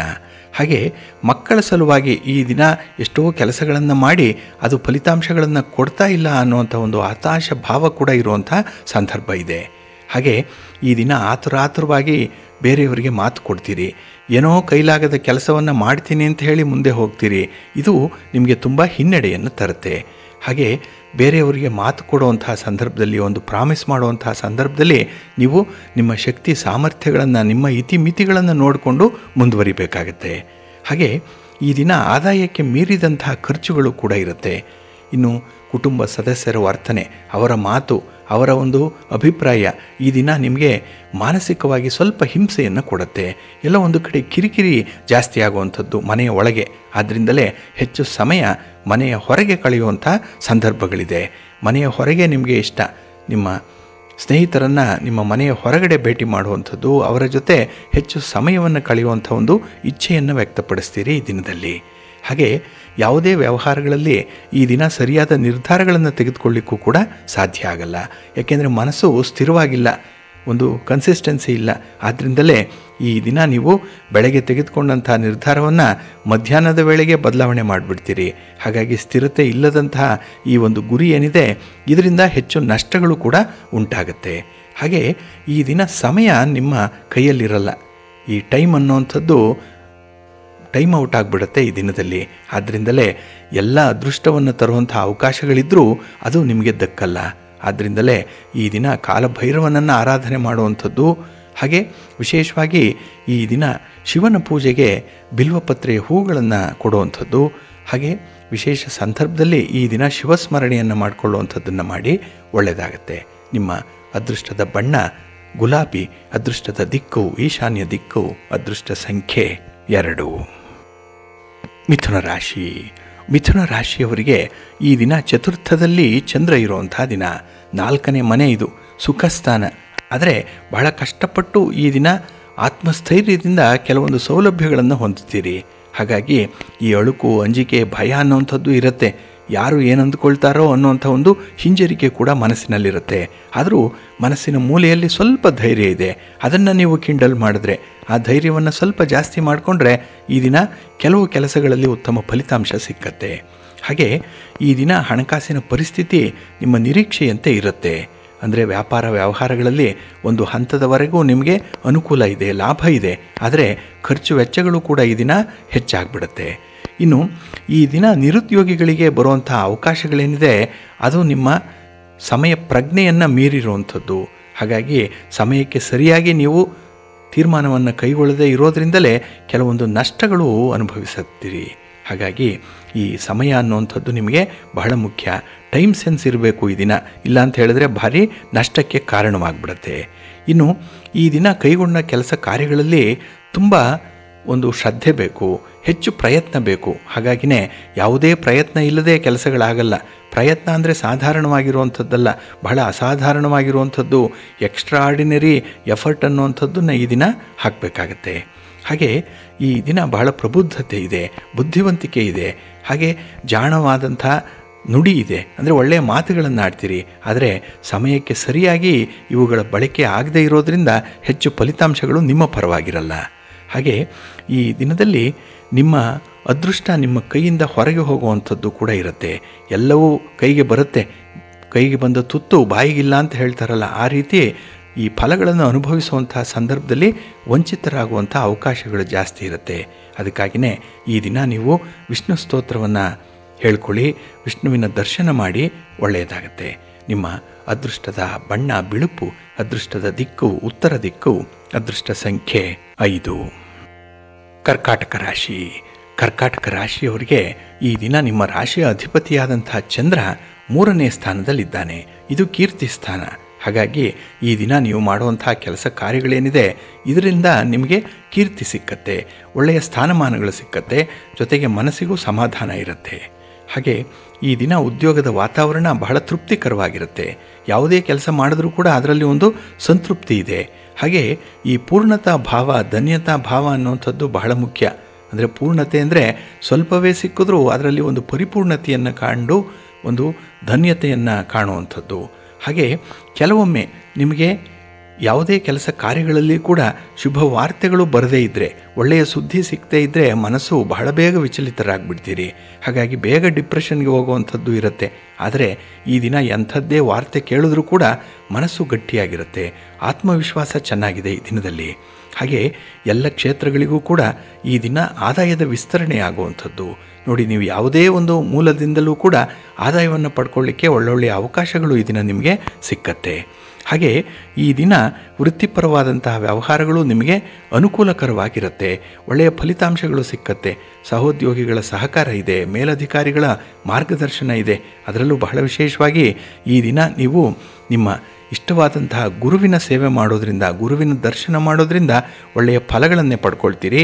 ಯಾರೋ ಒಬ್ಬರು ಹಿರಿಯರು ಗುರುಸ್ಥಾನದಲ್ಲಿ ಬಂದು ನಿಮ್ಮನ್ನು ಮುನ್ನಡೆಸ್ತಾರೆ, ಒಂದು ಸಲಹೆಯನ್ನು, ಮಾರ್ಗದರ್ಶನವನ್ನು ಕೊಡ್ತಾರೆ. ಅದನ್ನು ಅನುಸರಣೆ ಮಾಡಿ. ಹಾಗಾಗಿ ನಿಮ್ಮ ಕೆಲಸ ಕಾರ್ಯಗಳನ್ನು ಪೂರ್ತಿಗೊಳಿಸುವಲ್ಲಿ ವಿಶೇಷವಾದಂತಹ ಒಂದು ಸೃಜನಶೀಲತೆ ನಿಮ್ಮಲ್ಲಿರುತ್ತೆ. ಹಾಗಾಗಿನೇ ಒಂದು ಕ್ರಿಯೇಟಿವಿಟಿ ಮೂಲಕ ಈ ದಿನ ಕೆಲಸಗಳನ್ನು ವಿಶೇಷವಾಗಿ ನೀವು ಪೂರ್ಣಗೊಳಿಸ್ತೀರಿ. ಇದು ನಿಮಗೆ ಒಳ್ಳೆಯ ಲಾಭವನ್ನು ತರುತ್ತೆ. ವಿದ್ಯಾರ್ಥಿಗಳಿಗೆ ಟೈಮ್ ಚೆನ್ನಾಗಿದೆ, ಇದನ್ನು ಬಳಸ್ಕೊಳ್ಳಿ. ನಿಮ್ಮ ಇಷ್ಟ ದೇವರನ್ನು ಆರಾಧನೆ ಮಾಡ್ತಾಯಿರಿ. ಲಕ್ಷ್ಮೀ ವೆಂಕಟೇಶ್ವರ ಸ್ವಾಮಿಯ ಪ್ರಾರ್ಥನೆ ಮಾಡಿಕೊಳ್ಳಿ. ಈ ದಿನ ಒಳ್ಳೆಯದಾಗತ್ತೆ. ನಿಮ್ಮ ಅದೃಷ್ಟದ ಬಣ್ಣ ಬಿಳುಪು, ಅದೃಷ್ಟದ ದಿಕ್ಕು ಪೂರ್ವ ದಿಕ್ಕು, ಅದೃಷ್ಟ ಸಂಖ್ಯೆ 1. ಸಿಂಹರಾಶಿ. ಸಿಂಹರಾಶಿಯವರಿಗೆ ಈ ದಿನ ಧನಸ್ಥಾನದಲ್ಲಿ ಚಂದ್ರ ಇರುವಂಥ ದಿನ. ಈ 2ನೇ ಸ್ಥಾನವನ್ನು ಧನಸ್ಥಾನ ಅಂತಾರೆ, ಕುಟುಂಬ ಸ್ಥಾನ ಅಂತಾರೆ, ವಾಕ್ಸ್ಥಾನ ಅಂತ ಹೇಳ್ತಾರೆ. ಹಾಗಾಗಿನೇ ಈ ದಿನದಲ್ಲಿ ಕುಟುಂಬ ಸದಸ್ಯರ ಜೊತೆಯಲ್ಲಿ ಹಣಕಾಸಿನ ವಿಚಾರಕ್ಕೆ ಸ್ವಲ್ಪ ಮಾತಿನ ಚಕಮಕಿ ಆಗುತ್ತೆ. ಎಲ್ಲೋ ಒಂದು ಕಡೆ ಬೇಸರ, ಎಲ್ಲೋ ಒಂದು ಕಡೆ ಈ ಹಣದ ವಿಚಾರದಲ್ಲಿ ಸಂಬಂಧಗಳು ದೂರ ಆಗುವಂಥ ಸಾಧ್ಯತೆಗಳು ಕೂಡ ಇರುತ್ತೆ. ಹಾಗೆ ಈ ದಿನ ಉದ್ಯೋಗ ಕ್ಷೇತ್ರದಲ್ಲಿ ದೊರೆಯುವಂಥ ಹೊಸ ಅವಕಾಶಗಳೇನಿದೆ ಅದನ್ನು ಬೇರೆಯವರು ಅಪಹರಣ ಮಾಡುವಂಥ ಸಾಧ್ಯತೆಗಳಿರುತ್ತೆ. ಹಾಗಾಗಿ ನಿಮ್ಮ ಪಾಲಿಗೆ ಬರಬೇಕಾದದ್ದು ಬೇರೆಯವರು ಅನುಭವಿಸ್ತಾರೆ ಈ ದಿನ, ಅಂಥ ಒಂದು ನಿರ್ಲಕ್ಷ್ಯ ಭಾವ ನಿಮ್ಮಲ್ಲಿರುತ್ತೆ. ಹಾಗೆ ಈ ದಿನದಲ್ಲಿ ನೀವು ತೆಗೆದುಕೊಳ್ಳುವಂಥ ಪ್ರಮುಖ ನಿರ್ಧಾರಗಳೇನಿದೆ ಅದು ಮುಂದೆ ಭಾರಿ ನಷ್ಟವನ್ನು ತರುತ್ತೆ. ಏಕೆಂದರೆ ಆತುರವಾಗಿ ನಿರ್ಧಾರ ತೆಗೆದುಕೊಳ್ತಿರೋ ಅಥವಾ ಮುಂದಾಲೋಚನೆ ಇಲ್ಲದೆ ನಿರ್ಧಾರವನ್ನು ತೆಗೆದುಕೊಳ್ತಿರೋ ಅಥವಾ ಸನ್ನಿವೇಶದ ಸಾಧಕ ಬಾಧಕಗಳನ್ನು ತೂಗಿ ನೋಡದೆ ನಿರ್ಧಾರಗಳನ್ನು ತೆಗೆದುಕೊಳ್ತಿರೋ, ಒಟ್ಟಾರೆ ಇದು ಸಮರ್ಪಕವಾಗಿಲ್ಲ, ಎಲ್ಲೋ ಒಂದು ಕಡೆ ದೋಷಕ್ಕೆ ಕಾರಣವಾಗುವಂಥ ನಿರ್ಧಾರ ಇದು. ಹಾಗಾಗಿನೇ ಮನೆ ಮಂದಿಯೆಲ್ಲ ಈ ದಿನ ನಿಮ್ಮ ಮಾತಿನ ಬಗ್ಗೆ, ನಿಮ್ಮ ನಿರ್ಧಾರದ ಬಗ್ಗೆ ಪ್ರಶ್ನೆಯನ್ನು ಎತ್ತುವಂಥ ಸಾಧ್ಯತೆಗಳು ಕೂಡ ಇರುತ್ತೆ. ಹಾಗೆ ನಿಮ್ಮ ಸಂಗಾತಿ, ನಿಮ್ಮ ಪ್ರೀತಿ ಪಾತ್ರರು ಕೂಡ ಈ ದಿನ ನಿಮ್ಮ ಅಭಿಪ್ರಾಯಕ್ಕೆ ಮನ್ನಣೆಯನ್ನು ನೀಡಲ್ಲ. ಹಾಗಾಗಿನೇ ಮನಸ್ಸಿಗೆ ತುಂಬ ಬೇಸರ ಆಗುವಂಥದ್ದು ನಮ್ಮವರು ನಮ್ಮ ವಿರುದ್ಧ ಮಾತಾಡಿದಾಗ. ಅಂಥ ಒಂದು ಸನ್ನಿವೇಶದಲ್ಲಿ ಈ ದಿನ ನಿಮ್ಮ ಮನಸ್ಸು ತುಂಬ ವಿಚಲಿತವಾಗುತ್ತೆ. ಹಾಗೆ ನಿಮ್ಮ ಯಶಸ್ಸಿನ ಪ್ರಭಾವ ಏನಿದೆ ಅದು ಕೂಡ ನಿಮ್ಮ ಗುರಿಯನ್ನು ಸಾಧಿಸಲಿಕ್ಕೆ ಬಿಡಲ್ಲ. ಎಷ್ಟೋ ಸಾಧನೆ ಮಾಡಿದ್ದೀರಿ, ಎಷ್ಟೋ ಹೆಸರು ಮಾಡಿದ್ದೀರಿ, ಆದರೆ ಈ ದಿನ ಒಂದು ಪುಟ್ಟ ಕೆಲಸ ಕೂಡ ನಿಮಗೆ ದೊಡ್ಡದಾಗಿ ಕಾಣಿಸುತ್ತೆ. ಹಾಗಾಗಿನೇ ಈ ಫಲಿತಾಂಶಗಳು ನಿಮ್ಮ ಪರವಾಗಿ ಬರದೇ ಇರುವಂಥ ಸಂದರ್ಭದಲ್ಲಿ ತುಂಬ ನಿರಾಸೆ ಇರುತ್ತೆ. ಅದರಲ್ಲೂ ವಿದ್ಯಾರ್ಥಿಗಳಿಗೆ ಈ ದಿನ ನಿಮ್ಮ ಸ್ನೇಹಿತರ ಪ್ರಭಾವದಿಂದಲೇ ಕೆಲವೊಂದು ಕೆಟ್ಟ ಕೆಲಸವನ್ನು ಮಾಡ್ತೀರಿ, ಕೆಟ್ಟ ಆಲೋಚನೆಗಳನ್ನು ಮಾಡ್ತೀರಿ. ಹಾಗಾಗಿ ನಿಮ್ಮ ಮನಸ್ಸನ್ನು ಸ್ವಲ್ಪ ನಿಯಂತ್ರಣ ಮಾಡಿಕೊಳ್ಳಿ. ಅದಕ್ಕಾಗಿಯೇ ಈ ದಿನ ಶಿವನ ಧ್ಯಾನವನ್ನು ಮಾಡಿ. ಹಾಗೆ ಈ ದಿನ ಶಿವಸ್ತೋತ್ರವನ್ನು ಪಠಣ ಮಾಡಿಕೊಳ್ಳಿ, ಶಿವಪಂಚಾಕ್ಷರಿ ಮಂತ್ರವನ್ನು ಹೇಳ್ಕೊಳ್ಳಿ, ಒಳ್ಳೆಯದಾಗತ್ತೆ. ನಿಮ್ಮ ಅದೃಷ್ಟದ ಬಣ್ಣ ತಿಳಿ ನೀಲಿ, ಅದೃಷ್ಟದ ದಿಕ್ಕು ಪೂರ್ವ ದಿಕ್ಕು, ಅದೃಷ್ಟ ಸಂಖ್ಯೆ 4. ಕನ್ಯಾ ರಾಶಿ. ಕನ್ಯಾ ರಾಶಿಯವರಿಗೆ ಈ ದಿನ ಬಹಳ ಪರಿಪೂರ್ಣವಾದಂಥ ದಿನ, ಸಂತೋಷದ ದಿನ. ಚಂದ್ರ ನಿಮ್ಮ ರಾಶಿಯಲ್ಲೇ ಸ್ಥಿತನಾಗಿರೋದ್ರಿಂದ ಮನಸ್ಸಿಗೆ ಸಂಪೂರ್ಣವಾದಂಥ ಸಂತೋಷ ಇರುತ್ತೆ. ಹಾಗೆ ನೀವು ಮಾಡುವಂಥ ಕೆಲಸ ಕಾರ್ಯಗಳಲ್ಲಿ ನಿಮಗೆ ತೃಪ್ತಿ, ಜೊತೆಗೆ ಬೇರೆಯವರ ಸಲಹೆ ಸಹಕಾರಗಳನ್ನು ಹೇಗೆ ಪಡ್ಕೊಳ್ಬೇಕು ಅನ್ನುವಂಥ ಒಂದು ವಿವೇಚನೆ ಬಹಳ ಚೆನ್ನಾಗಿದೆ. ಹಾಗೆ ಈ ದಿನದಲ್ಲಿ ಕುಟುಂಬ ಸದಸ್ಯರ ಸಹಕಾರದಿಂದ ಕೆಲವು ಕೆಲಸಗಳಲ್ಲಿ ಸಕಾಲದಲ್ಲಿ ಪೂರ್ಣಗೊಳಿಸುವಂಥ ಒಂದು ಚೈತನ್ಯ ನಿಮ್ಮಲ್ಲಿರುತ್ತೆ. ಹಾಗಾಗಿನೇ ಈ ದಿನ ಬಾಹ್ಯ ಬೆಂಬಲ ಸಮಯೋಚಿತವಾಗಿ, ಸಂದರ್ಭೋಚಿತವಾಗಿ ನಿಮಗೆ ಒದಗಿ ಬರುತ್ತೆ. ಹಾಗೆ ಉದ್ಯೋಗ ಕ್ಷೇತ್ರದಲ್ಲಿ ಹೆಚ್ಚುವರಿ ಜವಾಬ್ದಾರಿಗಳು ಸಿಕ್ಕತ್ತೆ, ಅಡಿಷನಲ್ ರೆಸ್ಪಾನ್ಸಿಬಿಲಿಟಿ ಸಿಕ್ಕತ್ತೆ, ಅದನ್ನು ಕೂಡ ಬಹಳ ಚೆನ್ನಾಗಿ ನಿಭಾಯಿಸ್ತೀರಿ. ಆದರೆ ನಿಮ್ಮ ಸ್ನೇಹಿತರ ಜೊತೆಯಲ್ಲಿ ವರ್ತನೆ ಮಾಡುವಂಥ ಸಂದರ್ಭ, ನಿಮ್ಮ ಸ್ನೇಹಿತರ ವರ್ತನೆ ಕೆಲವೊಮ್ಮೆ ನಿಮಗೆ ಬೇಸರವನ್ನು ತರಿಸುತ್ತೆ. ಆದರೂ ಕೂಡ ಅದನ್ನು ಸರಿಪಡಿಸುವಂಥ ಒಂದು ಪ್ರಯತ್ನದಲ್ಲಿರ್ತೀರಿ, ಗುರುಸ್ಥಾನದಲ್ಲಿರ್ತೀರಿ. ಹಾಗಾಗಿನೇ ಬೇರೆಯವರು ಮಾಡುವಂಥ ಈ ತಪ್ಪುಗಳೇನಿದೆ, ದೋಷಗಳೇನಿದೆ, ಅದನ್ನು ಸರಿಪಡಿಸುವಂಥ ನಿಟ್ಟಿನಲ್ಲಿ ನಿಮ್ಮ ಪ್ರಯತ್ನ ಈ ದಿನ ಇರುತ್ತೆ. ಹಾಗೆ ನಿಮ್ಮ ಜವಾಬ್ದಾರಿಗಳನ್ನು ನಿಧಾನವಾಗಾದರೂ ಕೂಡ ಪೂರ್ಣಗೊಳಿಸ್ತೀರಿ. ಇದು ಒಂದು ಕನ್ಸಿಸ್ಟೆನ್ಸಿಯನ್ನು ಇಟ್ಕೊಳ್ಳುವಂಥ ಸಂದರ್ಭ. ಹಾಗಾಗಿನೇ ಕೆಲವು ಸಮಸ್ಯೆಗಳಿಂದ ಮುಕ್ತಿಯನ್ನು ಪಡ್ಕೊಳ್ಳುವಂಥ ದಿನ ಇದು, ಬಹಳ ವಿಶೇಷವಾದಂಥ ದಿನ. ಹಾಗೆ ಈ ದಿನ ನಿಮ್ಮ ಯಶಸ್ಸಿನ ಪ್ರಭಾವ ಏನಿದೆ ಅದು ನಿಮ್ಮ ಒಂದು ಕೆಲಸಗಳಲ್ಲಿ ತುಂಬ ಇನ್ಫ್ಲೂಯೆನ್ಸ್ ಆಗುತ್ತೆ.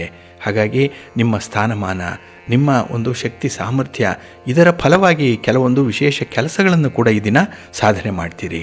ಹಾಗೆ ಈ ದಿನ ಅನಾವಶ್ಯಕವಾದಂಥ ಖರ್ಚುಗಳು ಏನೇ ಇದ್ದರೂ ಅದನ್ನು ನಿಯಂತ್ರಣ ಮಾಡಿಕೊಳ್ಳುವಂಥದ್ದು. ಏಕೆಂದರೆ ತುಂಬ ವಿವೇಚನೆಯಿಂದ ನೀವು ಹಣವನ್ನು, ಸಮಯವನ್ನು ಈ ದಿನ ವಿನಿಯೋಗ ಮಾಡ್ತೀರಿ. ಇದು ಬಹಳ ವಿಶೇಷವಾದಂಥ ಸ್ವಭಾವ.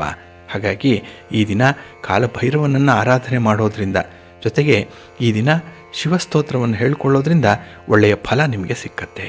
ನಿಮ್ಮ ಅದೃಷ್ಟದ ಬಣ್ಣ ತಿಳಿ ನೀಲಿ, ಅದೃಷ್ಟದ ದಿಕ್ಕು ಈಶಾನ್ಯ ದಿಕ್ಕು, ಅದೃಷ್ಟ ಸಂಖ್ಯೆ 1. ತುಲಾರಾಶಿ. ತುಲಾರಾಶಿಯವರಿಗೆ ಈ ದಿನ ವ್ಯಯಸ್ಥಾನದಲ್ಲಿ ಚಂದ್ರ ಇರುವಂಥ ದಿನ. ಹಾಗಾಗಿನೇ ಸ್ವಲ್ಪ ನಷ್ಟಗಳು ಈ ದಿನ ಆಗುವಂಥದ್ದು ನಿಮ್ಮ ಪ್ರಯತ್ನಗಳಲ್ಲಿ. ಹಾಗೆ ಈ ದಿನ ನಿಮ್ಮ ವೃತ್ತಿ ವ್ಯವಹಾರಗಳಲ್ಲಿ ನಿಮ್ಮ ಶ್ರಮಕ್ಕೆ ತಕ್ಕ ಫಲ ಸಿಕ್ಕಲ್ಲ. ಎಷ್ಟೋ ಕಷ್ಟಪಡ್ತೀರಿ, ಆದರೆ ಅದರಿಂದ ಬರುವಂಥ ಫಲ ಮಾತ್ರ ಸ್ವಲ್ಪನೇ. ಹಾಗಾಗಿನೇ ಈ ದಿನ ಮನಸ್ಸಿಗೆ ಬೇಸರ ಅಂತ ಹೇಳಿದ್ರೆ ನೀವು ಕೆಲಸ ಮಾಡಿದ್ರೂ ಕೂಡ ಫಲ ಇಲ್ಲ. ಹಾಗೆ ನಿಮ್ಮ ನಂಬಿಕೆಗೆ ಅರ್ಹರಾದಂಥ ವ್ಯಕ್ತಿಗಳಿಂದ ಕೂಡ ಹೆಚ್ಚಿನ ಪ್ರತಿಕ್ರಿಯೆಗಳು ಸಿಕ್ಕಲ್ಲ. ಹಾಗಾಗಿ ಈ ಜಗತ್ತೇ ಮೋಸ. ಹಾಗೆ ಯಾರೇ ಆದರೂ ಕೂಡ ನಾವು ಸಹಾಯ ಮಾಡ್ಬೋದು, ಅವರಿಂದ ನಮ್ಮ ಸಮಯಕ್ಕೆ ಸರಿಯಾಗಿ ಸಹಕಾರವನ್ನು ಪಡ್ಕೊಳ್ಳಿಕ್ಕೆ ಸಾಧ್ಯ ಆಗಲ್ಲ ಅನ್ನುವಂಥ ಸಿದ್ಧಾಂತವನ್ನು ಪ್ರತಿಪಾದನೆ ಮಾಡುವಂಥ ಒಂದು ದಿನ. ಹಾಗಾಗಿ ನಿಮ್ಮ ಕಷ್ಟದ ಸಮಯದಲ್ಲಿ ಈ ದಿನ ಯಾರೂ ಕೂಡ ಇರಲ್ಲ, ಏಕಾಂಗಿಯಾಗಿ ಇರಬೇಕು ಅನ್ನುವಂಥದ್ದು. ಹಾಗಾಗಿ ಮನಸ್ಸು ಈ ದಿನ ಒಂಟಿತನವನ್ನು ಬಯಸುವಂಥದ್ದು ಕೂಡ ಇರುತ್ತೆ. ಇನ್ನು ಹಣಕಾಸಿನ ವ್ಯವಹಾರಗಳು ನಿಧಾನವಾಗಿ ನಡೆಯುತ್ತೆ. ಅದರಲ್ಲೂ ಈ ರಿಯಲ್ ಎಸ್ಟೇಟ್ನಲ್ಲಿರಲಿ, ಹಣದ ಲೇವಾದೇವಿ ವ್ಯವಹಾರವನ್ನು ಮಾಡುವಂಥವರು ಸ್ವಲ್ಪ ಎಚ್ಚರಿಕೆಯಿಂದ ಇರಿ. ಯಾವುದೇ ಒಂದು ದುಸ್ಸಾಹಸಕ್ಕೆ ಕೈ ಹಾಕಬೇಡಿ, ಹೆವಿ ಇನ್ವೆಸ್ಟ್ಮೆಂಟ್ಗೆ ಈ ದಿನ ಹೋಗಬೇಡಿ. ಹಾಗೆ ಈ ದಿನ ಷೇರು ವ್ಯವಹಾರಗಳನ್ನು ಮಾಡುವಂಥವರು, ಈ ಶೇರ್ಸು ಮತ್ತು ಸ್ಟಾಕ್ಸನ್ನು ನೋಡಿಕೊಳ್ಳುವಂಥವ್ರು, ಅದೇ ವ್ಯವಹಾರದಲ್ಲಿರುವಂಥ ಹವ್ಯಾಸ ಇರುವಂಥವರು ಸ್ವಲ್ಪ ಜಾಗ್ರತೆ. ಇನ್ವೆಸ್ಟ್ಮೆಂಟ್ ಮಾಡಿದ್ರೆ ಪ್ರತಿಫಲ ಅಷ್ಟಕ್ಕಷ್ಟೇ ಈ ದಿನ. ಹಾಗೆ ಈ ದಿನ ಮನೆಯ ಹೊರಗಿರುವಂಥವ್ರ ಅಪರಿಚಿತ ವ್ಯಕ್ತಿಗಳ, ಮೂರನೇ ವ್ಯಕ್ತಿಗಳ ವರ್ತನೆ ಈ ದಿನ ನಿಮಗೆ ಸ್ವಲ್ಪ ಕಿರಿಕಿರಿಯನ್ನು ತರುತ್ತೆ, ಮಾತಿಗೆ ಮಾತು ಬೆಳೆಯುವಂಥದ್ದು. ಹಾಗಾಗಿನೇ ಈ ದಿನ ನಿಮಗೆ ಆಶ್ಚರ್ಯದ ಜೊತೆಗೆ ಕೆಲವೊಮ್ಮೆ ಹೃದಯ ಭಾರವಾಗುವಂಥ ಸಾಧ್ಯತೆಗಳು ಕೂಡ ಇರುತ್ತೆ. ಇನ್ನು ಆಧ್ಯಾತ್ಮಿಕ ವಿಚಾರಗಳಲ್ಲಿ ಹೆಚ್ಚು ಗಮನ ಇದೆ ನಿಮಗೆ. ಭಗವಂತನ ಸೇವೆ ಮಾಡಬೇಕು, ಆರಾಧನೆ ಮಾಡಬೇಕು ಅನ್ನುವಂಥದ್ದಿದೆ. ಆದರೆ ಸಮಯ ನಿಮಗೆ ಕೈ ಕೊಡುತ್ತೆ. ಹಾಗಾಗಿ ಸಮಯದ ಪರಿಪಾಲನೆ ಬಹಳ ಮುಖ್ಯ. ಅದಕ್ಕಾಗಿಯೇ ಕಾಲಭೈರವ ಅಂತ ಹೇಳಿದ್ರೆ ಈ ದಿನ ಸಮಯವನ್ನು ಆರಾಧನೆ ಮಾಡುವಂಥ ಶಿವನ ರೂಪವನ್ನು ನೀವು ಆರಾಧನೆ ಮಾಡಬೇಕು. ಶಿವ ಸ್ತೋತ್ರವನ್ನು ಹೇಳ್ಕೊಳ್ಳಿ, ಶಿವ ಪಾರ್ವತಿಯರ ದರ್ಶನ ಮಾಡಿಕೊಳ್ಳಿ, ಒಳ್ಳೆಯದಾಗತ್ತೆ. ನಿಮ್ಮ ಅದೃಷ್ಟದ ಬಣ್ಣ ಬಿಳುಪು, ಅದೃಷ್ಟದ ದಿಕ್ಕು ಈಶಾನ್ಯ ದಿಕ್ಕು, ಅದೃಷ್ಟ ಸಂಖ್ಯೆ 9. ವೃಶ್ಚಿಕ ರಾಶಿ. ವೃಶ್ಚಿಕ ರಾಶಿಯವರಿಗೆ ಈ ದಿನ ಲಾಭಸ್ಥಾನದಲ್ಲಿ ಚಂದ್ರ ಇದ್ದಾನೆ. 11ನೇ ಮನೆ ಚಂದ್ರ ಇದ್ದಾಗ ವಿಶೇಷವಾಗಿ ಭಾಗ್ಯೋದಯ ಆಗುವಂಥದ್ದು. ನಿಮ್ಮ ಕೆಲಸ ಕಾರ್ಯಗಳಲ್ಲಿ ಯಾವುದೇ ರೀತಿಯ ಒಂದು ಫಲಿತಾಂಶ ಇದ್ದರೂ ಕೂಡ ಅದು ನಿಮ್ಮನ್ನು ತುದಿಗಾಲಿನಲ್ಲೇ ನಿಲ್ಲುವಂತೆ ಮಾಡುತ್ತೆ. ಹಾಗಾಗಿನೇ ಈ ದಿನ ಶ್ರಮಕ್ಕೆ ತಕ್ಕ ಫಲ ಸಿಕ್ಕುವಂಥದ್ದು. ಹಾಗೆ ಯಾವುದೇ ಒಂದು ವಿಚಾರದಲ್ಲೂ ಕೂಡ ತಪ್ಪು ತಿಳುವಳಿಕೆ ಅನ್ನುವಂಥದ್ದು ಇದ್ದರೆ ಅದನ್ನು ಈ ದಿನ ಸರಿಪಡಿಸ್ಕೊಳ್ತೀರಿ. ಹಾಗಾಗಿ ನಿಮ್ಮನ್ನು ನೀವು ಆತ್ಮಾವಲೋಕನ ಮಾಡಿಕೊಳ್ಳುವಂಥದ್ದು, ಇಂಟ್ರಾಸ್ಪೆಕ್ಟ್ ಮಾಡಿಕೊಳ್ಳಿಕ್ಕೆ ಒಳ್ಳೆಯ ಅವಕಾಶ ಸಿಕ್ಕುವಂಥ ಒಂದು ದಿನ. ಹಾಗಾಗಿನೇ ಈ ದಿನ ದೊಡ್ಡ ಮೊತ್ತದ ಹಣಕಾಸಿನ ಲಾಭ ಸಿಕ್ಕುವಂಥದ್ದು. ಯಾಕೆಂದರೆ ನಿಮ್ಮ ತಪ್ಪಿನ ಅರಿವು ನಿಮಗಾಗಿದೆ. ಅನುಭವ ಈ ದಿನ ಬಹಳ ವಿಶೇಷವಾಗಿ ನಿಮ್ಮನ್ನು ಮುನ್ನಡೆಸುತ್ತೆ. ಹಾಗೆ ದೂರದ ಪ್ರಯಾಣ ಮಾಡುವಂಥ ಸಾಧ್ಯತೆ ಇರುತ್ತೆ. ಹೊಸ ಹೊಸ ಪರಿಚಯಗಳು ಕೂಡ ಆಗುವಂಥದ್ದು ಇದೆ. ಇನ್ನು ನಿಮ್ಮ ಬಾಲ್ಯದ ಗೆಳೆಯರ ಜೊತೆಯಲ್ಲಿ ನೀವು ಮಾಡುವಂಥ ಒಂದು ಸಂವಹನ, ಅವರ ಭೇಟಿ ತುಂಬ ಸಂತೋಷವನ್ನು ತರುವಂಥದ್ದು, ಒಳ್ಳೆಯ ಸಮಯವನ್ನು ಈ ದಿನ ಅವರ ಜೊತೆಯಲ್ಲಿ ಕಳೆಯುವಂಥದ್ದು ಕೂಡ ಇದೆ. ಹಾಗೆ ಈ ದಿನ ಹಣಕಾಸಿನ ಸಮಸ್ಯೆಗಳು ಏನೇ ಇದ್ದರೂ ಕೂಡ ಅದನ್ನು ನಿವಾರಣೆ ಮಾಡ್ಕೊಳ್ತೀರಿ. ಅಂಥ ಒಂದು ಸಮಸ್ಯೆಯಿಂದ ಹೊರಬರುವಂಥ ಒಂದು ಮಾರ್ಗ ನಿಮಗೆ ಸಿಕ್ಕತ್ತೆ. ಯಾರದ್ದೋ ಒಂದು ಸಲಹೆ, ಮಾರ್ಗದರ್ಶನ, ಒಂದು ಸಹಾಯ ಸಹಕಾರ ನಿಮಗೆ ಸಮಯಕ್ಕೆ ಸಂದರ್ಭಕ್ಕೆ ತಕ್ಕಂತೆ ಒದಗಿ ಬರುತ್ತೆ. ಹಾಗೆ ಈ ದಿನ ಹಳೆಯ ಸಾಲಗಳನ್ನು ಇತ್ಯರ್ಥಪಡಿಸ್ಕೊಳ್ಳಿಕ್ಕೂ ಕೂಡ ಅವಕಾಶಗಳಿದೆ. ಹಾಗಾಗಿ ಜವಾಬ್ದಾರಿಯುತವಾದಂಥ ಕೆಲಸಗಳನ್ನು ಮಾಡ್ತೀರಿ.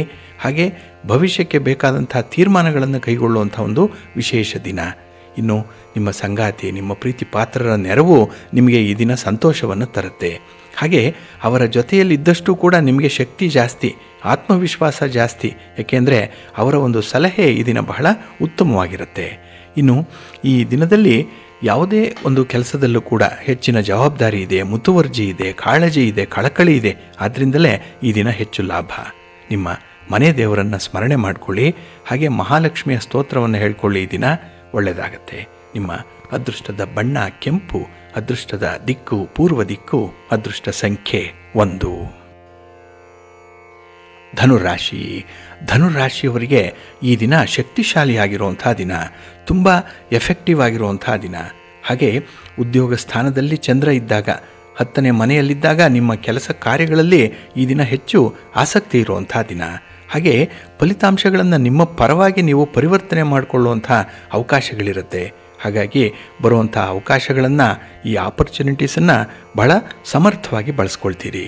ಹಾಗೆ ಈ ಸಂದರ್ಭದಲ್ಲಿ ನಿಮ್ಮ ಕ್ಲಿಷ್ಟ ವಿಚಾರಗಳೇನಿದೆ, ಸಮಸ್ಯೆಗಳು ಬಗೆಹರಿತಾ ಇಲ್ಲ ಅನ್ನುವಂಥ ವಿಚಾರಗಳೇನಿದೆ, ಅದು ಗುರು ಹಿರಿಯರ ಒಂದು ಮಾರ್ಗದರ್ಶನದಲ್ಲಿ ಈ ದಿನ ಬಗೆಹರಿಯುತ್ತೆ. ಅಂಥವರು ಈ ದಿನ ಸ್ವಲ್ಪ ಪ್ರಯತ್ನ ಮಾಡಿದ್ರೂ ಕೂಡ ಫಲಿತಾಂಶ ನಿಮ್ಮ ಪರವಾಗಿ ಬರುತ್ತೆ. ಹಾಗೆ ಈ ದಿನ ಕುಟುಂಬದಲ್ಲೂ ಕೂಡ ಯಾವುದೇ ರೀತಿಯ ಒತ್ತಡಗಳು ಅಧಿಕವಾದರೂ ಕೂಡ ಅದನ್ನು ಚೆನ್ನಾಗಿ ನಿಭಾಯಿಸ್ತೀರಿ. ಒಳ್ಳೆ ಮ್ಯಾನೇಜರಿಯಲ್ ಸ್ಕಿಲ್ ಈ ದಿನ ನಿಮಗೆ ಇದೆ. ಹಾಗೆ ಅನಾವಶ್ಯಕವಾದಂಥ ಖರ್ಚುಗಳನ್ನು ತಡೆಯುವಂಥದ್ದು, ಹಾಗೆ ವಿವೇಚನೆಯಿಂದ ನಿಮ್ಮ ಆದಾಯ ವ್ಯಯ ಇದನ್ನು ಕೂಡ ನೀವು ಪರಿಶೀಲನೆ ಮಾಡುವಂಥಲಿಕ್ಕೆ ಈ ದಿನ ಅವಕಾಶ ಸಿಕ್ಕತ್ತೆ. ಹಾಗೆ ಈ ದಿನ ಕಾರ್ಯಕ್ಷೇತ್ರದಲ್ಲಿ ಸ್ವಲ್ಪ ಮಟ್ಟಿನ ಬದಲಾವಣೆ ಆಗುವಂಥ ಸಂಭವ ಕೂಡ ಇದೆ. ಹಾಗಾಗಿ ಬದಲಾವಣೆಗೆ ಚೆನ್ನಾಗಿ ಹೊಂದಿಕೊಳ್ತೀರಿ, ಅಡಾಪ್ಟಬಿಲಿಟಿ ಚೆನ್ನಾಗಿದೆ. ಹಾಗಾಗಿನೇ ಈ ದಿನ ಯಾವುದೇ ಒಂದು ಕಷ್ಟದ ಸಮಯ, ಕ್ಲಿಷ್ಟದ ಸನ್ನಿವೇಶ ಕೂಡ ನಿಮಗೆ ದುಬಾರಿ ಅಂತ ಅನಿಸಲ್ಲ, ಅದನ್ನು ಸಮರ್ಥವಾಗಿ ನಿಭಾಯಿಸ್ತೀರಿ. ಇನ್ನು ನಿಮ್ಮ ವೃತ್ತಿಪರವಾದಂಥ ಉದ್ಯೋಗದಲ್ಲಿ ನೀವು ತೆಗೆದುಕೊಳ್ಳುವಂಥ ನಿರ್ಧಾರ ಬಹಳ ಸಮರ್ಥನೀಯವಾಗಿರುತ್ತೆ, ಅದನ್ನು ಜಸ್ಟಿಫೈ ಮಾಡ್ಬೋದು. ಅಂಥ ಒಂದು ವೈಜ್ಞಾನಿಕವಾದಂಥ ನಿರ್ಧಾರಗಳನ್ನು ಕೈಗೊಳ್ಳುವಂಥದ್ದು ಕೂಡ ಇದೆ. ಹಾಗಾಗಿ ಈ ದಿನ ಮಾತು ಕಡಿಮೆ, ಕೆಲಸ ಹೆಚ್ಚು, ಇದನ್ನು ನೀವು ಅನುಸರಣೆ ಮಾಡ್ತೀರಿ, ಬೇರೆಯವರಿಂದಲೂ ಕೂಡ ಅದನ್ನು ನೀವು ನಿರೀಕ್ಷೆ ಮಾಡ್ತೀರಿ. ಹಾಗೆ ಈ ದಿನ ನಿಮ್ಮ ಇಷ್ಟ ದೇವರನ್ನು ಆರಾಧನೆ ಮಾಡ್ತಾಯಿರಿ. ಹಾಗೆ ಬಹಳ ಭಕ್ತಿಯಿಂದ ಈ ದಿನ ನೀವು ದುರ್ಗಾಸ್ತುತಿಯನ್ನು ಮಾಡಿ, ಅಮ್ಮನವರ ದರ್ಶನ ಮಾಡಿ ಒಳ್ಳೆಯದಾಗತ್ತೆ. ನಿಮ್ಮ ಅದೃಷ್ಟದ ಬಣ್ಣ ಕೆಂಪು, ಅದೃಷ್ಟದ ದಿಕ್ಕು ಪೂರ್ವ ದಿಕ್ಕು, ಅದೃಷ್ಟ ಸಂಖ್ಯೆ 1. ಮಕರ ರಾಶಿ. ಮಕರ ರಾಶಿಯವರಿಗೆ ಈ ದಿನ ಭಾಗ್ಯಸ್ಥಾನದಲ್ಲಿ ಚಂದ್ರ ಇರುವಂಥ ದಿನ. ಹಾಗಾಗಿನೇ ಈ ಲಕ್ಷ್ಮೀ ಸ್ಥಾನದಲ್ಲಿ ಚಂದ್ರ ಇದ್ದಾಗ ನೀವು ಹಣಕ್ಕಾಗಿ ಸ್ವಲ್ಪ ಮನಸ್ಸನ್ನು ಬದಲಾವಣೆ ಮಾಡಿಕೊಳ್ಬೇಕಾಗತ್ತೆ. ಕೆಲವೊಮ್ಮೆ ಹೊಂದಾಣಿಕೆಯನ್ನು ಮಾಡಿಕೊಳ್ಬೇಕು. ಎಲ್ಲೋ ಒಂದು ಕಡೆ ಕೆಲಸದ ಒತ್ತಡ ಇರುತ್ತೆ, ವ್ಯಾಪಾರದಲ್ಲಿ ಸ್ಪರ್ಧೆಗಳಿರುತ್ತೆ. ಇದನ್ನು ಮೀರಿ ನೀವು ಒಂದು ಗುರಿಯನ್ನು ಸಾಧಿಸಬೇಕು ಅಂತ ಹೇಳಿದ್ರೆ ಈ ದಿನ ತುಂಬ ತಾಳ್ಮೆ ಬೇಕು, ಸಹನೆ ಬೇಕು, ಸಂಯಮ ಬೇಕು. ಹಾಗೆ ಈ ದಿನ ದೈಹಿಕವಾಗಿ ಮಾನಸಿಕವಾಗಿ ಆರೋಗ್ಯ ಸಮಸ್ಯೆ ಬರುವಂಥದ್ದು ಇದು ನಿಮಗೆ ಭಾರಿ ನೋವನ್ನು ಉಂಟು ಮಾಡುತ್ತೆ. ಏಕೆಂದರೆ ಎಲ್ಲವೂ ಸರಿ ಇದೆ, ಆದರೆ ಆರೋಗ್ಯ ಅನ್ನುವಂಥದ್ದು ಕೈ ಕೊಡ್ತಾ ಇದೆ. ಇದು ನಿಮ್ಮನ್ನು ವಿಚಲಿತರನ್ನಾಗಿ ಮಾಡುವಂಥದ್ದು. ಹಾಗೆ ಯಾವುದೋ ಒಂದು ಬೇಡದ ವಿಚಾರಕ್ಕೆ ಈ ದಿನ ಚಿಂತೆ ಜಾಸ್ತಿ ಆಗುತ್ತೆ, ಅದಕ್ಕಾಗಿ ಹೆಚ್ಚು ಸಮಯವನ್ನು ವಿನಿಯೋಗಿಸ್ಬಿಡ್ತೀರಿ. ಯಾಕೆ ಅಂತ ಹೇಳಿದ್ರೆ ಆ ಒಂದು ಚಿಂತೆ ನಿಮ್ಮನ್ನು ಸಂಪೂರ್ಣವಾಗಿ ಈ ದಿನ ಆವರಿಸ್ಕೊಳ್ಳುವಂಥದ್ದು. ಹಾಗೆ ಕಾರ್ಯಕ್ಷೇತ್ರದಲ್ಲಿ ಸ್ವಲ್ಪ ಮಟ್ಟಿಗೆ ಬದಲಾವಣೆ ಆಗುವಂಥ ಸಂಭವಗಳು ಕೂಡ ಇದೆ. ಹಾಗಾಗಿ ನೀವು ಅಂದುಕೊಂಡಂತೆ ಸನ್ನಿವೇಶಗಳಿರಲ್ಲ, ಕೆಲಸಗಳು ಆಗಲ್ಲ, ನಿಮ್ಮ ಪ್ರಯತ್ನಗಳಿಗೆ ಉತ್ತಮ ಪ್ರತಿಫಲ ಕೂಡ ಸಿಕ್ಕಲ್ಲ, ಮಂದಗತಿಯಲ್ಲಿ ಕೆಲಸಗಳಾಗತ್ತೆ.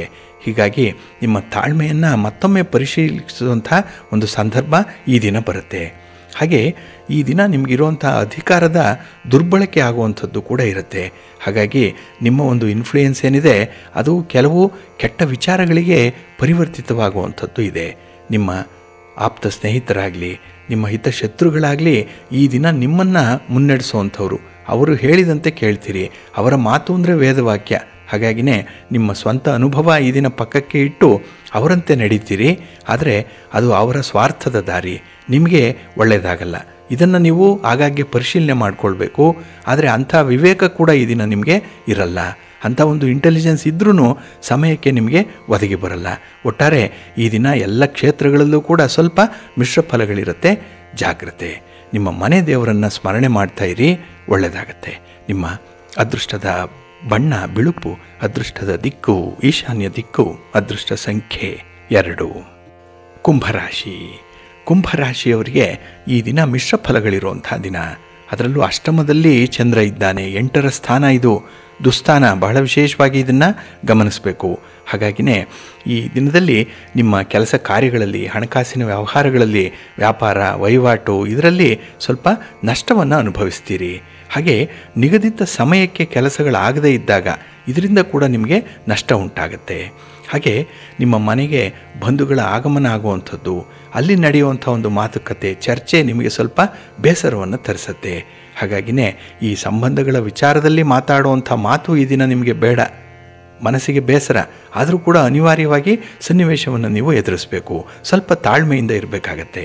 ಹಾಗೆ ಈ ದಿನ ಹಣಕಾಸಿನ ಪ್ರಯತ್ನಗಳು ಏನೇ ಇದ್ದರೂ ಅದು ಅಷ್ಟೊಂದು ಅನುಕೂಲವನ್ನು ತರಲ್ಲ. ಎಲ್ಲೋ ಒಂದು ಕಡೆ ಹಣದ ವಿಚಾರವಾಗಿಯೇ ಮನಸ್ತಾಪಗಳಾಗತ್ತೆ.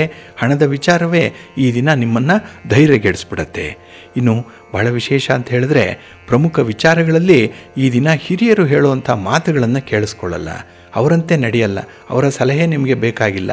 ಹಾಗಾಗಿನೇ ಈ ದಿನ ನಿಮ್ಮ ಉದ್ದಟತನ ಏನಿದೆ ಅದು ಹಿನ್ನಡೆಯನ್ನು ತರುತ್ತೆ. ನಿಮ್ಮ ಒಂದು ಕೀರ್ತಿ ಗೌರವ ಸ್ಥಾನಮಾನಕ್ಕೂ ಕೂಡ ಇದು ಚ್ಯುತಿ ತರುವಂಥ ಪ್ರಯತ್ನ. ಇನ್ನು ಮಕ್ಕಳ ವಿದ್ಯಾಭ್ಯಾಸದ ವಿಚಾರದಲ್ಲೂ ಕೂಡ ನಿಮಗೆ ಸ್ವಲ್ಪ ದುಬಾರಿ, ಎಲ್ಲ ಒಂದು ಕಡೆ ಮನಸ್ಸಿಗೆ ಬೇಸರ. ಏಕೆಂದರೆ ನಿರೀಕ್ಷೆಗಳು ಜಾಸ್ತಿ ಇರುತ್ತೆ, ತುಂಬ ಹೈ ಲೆವೆಲ್ ಎಕ್ಸ್ಪೆಕ್ಟೇಷನ್ ಇದೆ. ಅದು ಈ ದಿನ ಆಗದೇ ಇದ್ದಾಗ ಮನಸ್ಸಿಗೆ ಬೇಸರ ಆಗುತ್ತೆ, ನಿರಾಸೆ ಕೂಡ ಉಂಟಾಗುತ್ತೆ. ಇನ್ನು ಪ್ರೀತಿ ಪ್ರೇಮದ ವಿಚಾರದಲ್ಲೂ ಕೂಡ ಈ ದಿನ ಅಷ್ಟಕ್ಕಷ್ಟೇ. ಹಾಗಾಗಿನೇ ಈ ದಿನ ಸಾಧಾರಣವಾದ ದಿನ ಆಗಿರಲಿ ಅಂತ ಹೇಳಿ ಪ್ರಾರ್ಥನೆ ಮಾಡಿಕೊಳ್ಳಿ. ನಿಮ್ಮ ಇಷ್ಟ ದೇವರನ್ನು ಆರಾಧನೆ ಮಾಡಿಕೊಳ್ಳಿ. ಹಾಗೆ ಈ ದಿನ ನಿಮಗೆ ಇಷ್ಟವಾದಂಥ ಗುರುಗಳ ಸೇವೆಯನ್ನು ಮಾಡಿ, ಗುರು ದರ್ಶನ ಮಾಡಿ, ಗುರು ಸ್ತೋತ್ರ ಹೇಳ್ಕೊಳ್ಳಿ, ಒಳ್ಳೆಯದಾಗತ್ತೆ. ನಿಮ್ಮ ಅದೃಷ್ಟದ ಬಣ್ಣ ಹಳದಿ, ಅದೃಷ್ಟದ ದಿಕ್ಕು ಪೂರ್ವ ದಿಕ್ಕು, ಅದೃಷ್ಟ ಸಂಖ್ಯೆ 5. ಮೀನರಾಶಿ. ಮೀನರಾಶಿಯವರಿಗೆ ಈ ದಿನ ಕಳತ್ರ ಸ್ಥಾನದಲ್ಲಿ ಚಂದ್ರ ಇರುವಂಥ ದಿನ. ಹಾಗಾಗಿ 7ನೇ ಮನೆಯಲ್ಲಿ ಚಂದ್ರ ಇದ್ದರೆ ಬಹಳ ವಿಶೇಷವಾಗಿ ಪ್ರಗತಿ ಇರುತ್ತೆ. ಕುಟುಂಬದಲ್ಲಿ ನಿಮಗೆ ಸಂಪೂರ್ಣ ಸಹಕಾರ ಇರುತ್ತೆ. ನಿಮ್ಮ ಪ್ರೀತಿ ಪಾತ್ರರ ಮಾತು ಈ ದಿನ ನಿಮಗೆ ಹೆಚ್ಚು ಬಲವನ್ನು, ಆತ್ಮವಿಶ್ವಾಸವನ್ನು, ಆತ್ಮಸ್ಥೈರ್ಯವನ್ನು ತಂದುಕೊಡುವಂಥ ಸಂದರ್ಭ ಇದೆ. ಹಾಗೆ ಈ ದಿನದಲ್ಲಿ ಯಾವುದೇ ರೀತಿಯ ಆರೋಗ್ಯ ಸಮಸ್ಯೆಗಳಿದ್ದರೂ ಕೂಡ ಅದನ್ನು ನಿವಾರಣೆ ಮಾಡ್ಕೊಳ್ತೀರಿ. ಹಾಗಾಗಿ ಆರೋಗ್ಯ ಚೆನ್ನಾಗಿರುತ್ತೆ. ಅದರಿಂದಲೇ ಕೆಲವು ಕಷ್ಟದ ಕೆಲಸಗಳನ್ನು ಕೂಡ ಬಹಳ ದಿಟ್ಟವಾಗಿ ನಿರ್ವಹಣೆ ಮಾಡುವಂಥ ಒಂದು ಸಾಮರ್ಥ್ಯವನ್ನು ತೋರಿಸ್ತೀರಿ. ಹಾಗೆ ಈ ದಿನದಲ್ಲಿ ವೃತ್ತಿ ವ್ಯವಹಾರಗಳಲ್ಲಿ ನಿಮ್ಮ ಶ್ರಮಶೀಲತೆ ಹೆಚ್ಚಾಗುತ್ತೆ. ಒಂದು ಇಂಟೆನ್ಸಿವ್ ಆಗಿರುವಂಥ ಇನ್ವಾಲ್ವ್ಮೆಂಟ್ ಇದೆ ಈ ದಿನ. ಅದರಿಂದಲೇ ಕೆಲಸಗಳು ತುಂಬ ಯಶಸ್ಸನ್ನು ತಂದುಕೊಡುತ್ತೆ. ಹಾಗೆ ಈ ದಿನ ನಿಮ್ಮ ಪ್ರೀತಿ ಪಾತ್ರರ ವರ್ತನೆ ನಿಮಗೆ ಇಷ್ಟ ಆಗುತ್ತೆ. ಅವರ ಮಾತು ನಿಮಗೆ ಸಂತೋಷವನ್ನು ತರುತ್ತೆ. ಅವರ ಸಹಕಾರ ನಿಮಗೆ ಪೂರ್ಣ ಬೆಂಬಲವನ್ನು ಕೊಡುತ್ತೆ. ಒಟ್ಟಾರೆ ಅವರಿಂದ ಈ ದಿನ ಹೆಚ್ಚು ಪಡ್ಕೊಳ್ಳುವಂಥದ್ದು ಇದೆ. ಹಾಗೆ ಈ ದಿನದಲ್ಲಿ ಯಾವುದೇ ಒಂದು ಹಣಕಾಸಿನ ವಿಚಾರದಲ್ಲೂ ಕೂಡ ನಿಮ್ಮ ತಜ್ಞರ ಸಲಹೆ ಮಾರ್ಗದರ್ಶನ ನಿಮಗೆ ಒಳ್ಳೆಯ ಫಲವನ್ನು ತಂದುಕೊಡುತ್ತೆ. ಹಾಗೆ ಈ ದಿನ ನೀವು ಮಾಡುವಂಥ ಪ್ರಯಾಣ ನಿಮಗೆ ಶುಭ ಲಾಭವನ್ನು ಕೂಡ ತರುತ್ತೆ. ಉತ್ತಮವಾದಂಥ ಆದಾಯ ಬರುವಂಥ ಸಂಭವಗಳು ಕೂಡ ಈ ದಿನ ಇದೆ. ಹಾಗೆ ವಸ್ತುಗಳ ಖರೀದಿ ಮಾಡುವಂಥ ಸಂದರ್ಭದಲ್ಲಿ ನಿಮಗೆ ಸಂಪೂರ್ಣವಾದಂಥ ತೃಪ್ತಿ ಇರುತ್ತೆ ಈ ದಿನದಲ್ಲಿ. ಹಾಗಾಗಿ ಯಾವುದೇ ಒಂದು ವಿಚಾರದಲ್ಲೂ ಕೂಡ ಎಷ್ಟೇ ಪ್ರತಿಫಲ ಸಿಕ್ಕಿದ್ರೂ ಅದರಲ್ಲಿ ತೃಪ್ತಿಯನ್ನು ಕಾಣ್ತೀರಿ. ಒಂದು ಕಂಟೆಂಟ್ಮೆಂಟ್ ಅನ್ನುವಂಥದ್ದು ಇದೆ. ತುಂಬ ಸ್ಯಾಟಿಸ್ಫೈಡ್ ಆಗುವಂಥ ಸಂದರ್ಭ ಇದು. ಹಾಗೆ ಈ ದಿನ ವಿನೋದಕ್ಕಾಗಿ ಹೆಚ್ಚು ವೆಚ್ಚವನ್ನು ಮಾಡುವಂಥದ್ದು ಇದೆ. ಮನರಂಜನೆ, ಮನಸ್ಸಿಗೆ ಖುಷಿ ಕೊಡಬೇಕು, ನಿಮಗೆ ಒಂದು ರೀತಿಯಲ್ಲಿ ತೃಪ್ತಿ ಸಿಗಬೇಕು, ಅಂಥ ವಿಚಾರಗಳಲ್ಲಿ ಹೆಚ್ಚು ಖರ್ಚಾಗುತ್ತೆ. ಸಮಯ ಕೂಡ ವಿನಿಯೋಗ ಆಗುತ್ತೆ. ಆದರೂ ಕೂಡ ಮನಸ್ಸಿಗೆ ಸಂಪೂರ್ಣವಾದಂಥ ಸಂತೋಷ ಸಿಕ್ಕುವಂಥ ದಿನ ಇದು. ನಿಮ್ಮ ಮನೆ ದೇವರನ್ನು ಸ್ಮರಣೆ ಮಾಡ್ತಾಯಿರಿ. ಭಕ್ತಿಯಿಂದ ಈ ದಿನ ಗಣಪತಿಯನ್ನು ಆರಾಧನೆ ಮಾಡಿ ಗಣಪತಿಯ ಸ್ತೋತ್ರವನ್ನು ಹೇಳ್ಕೊಳ್ಳಿ, ಒಳ್ಳೆಯದಾಗತ್ತೆ. ನಿಮ್ಮ ಅದೃಷ್ಟದ ಬಣ್ಣ ಗುಲಾಬಿ, ಅದೃಷ್ಟದ ದಿಕ್ಕು ಈಶಾನ್ಯ ದಿಕ್ಕು, ಅದೃಷ್ಟ ಸಂಖ್ಯೆ 1.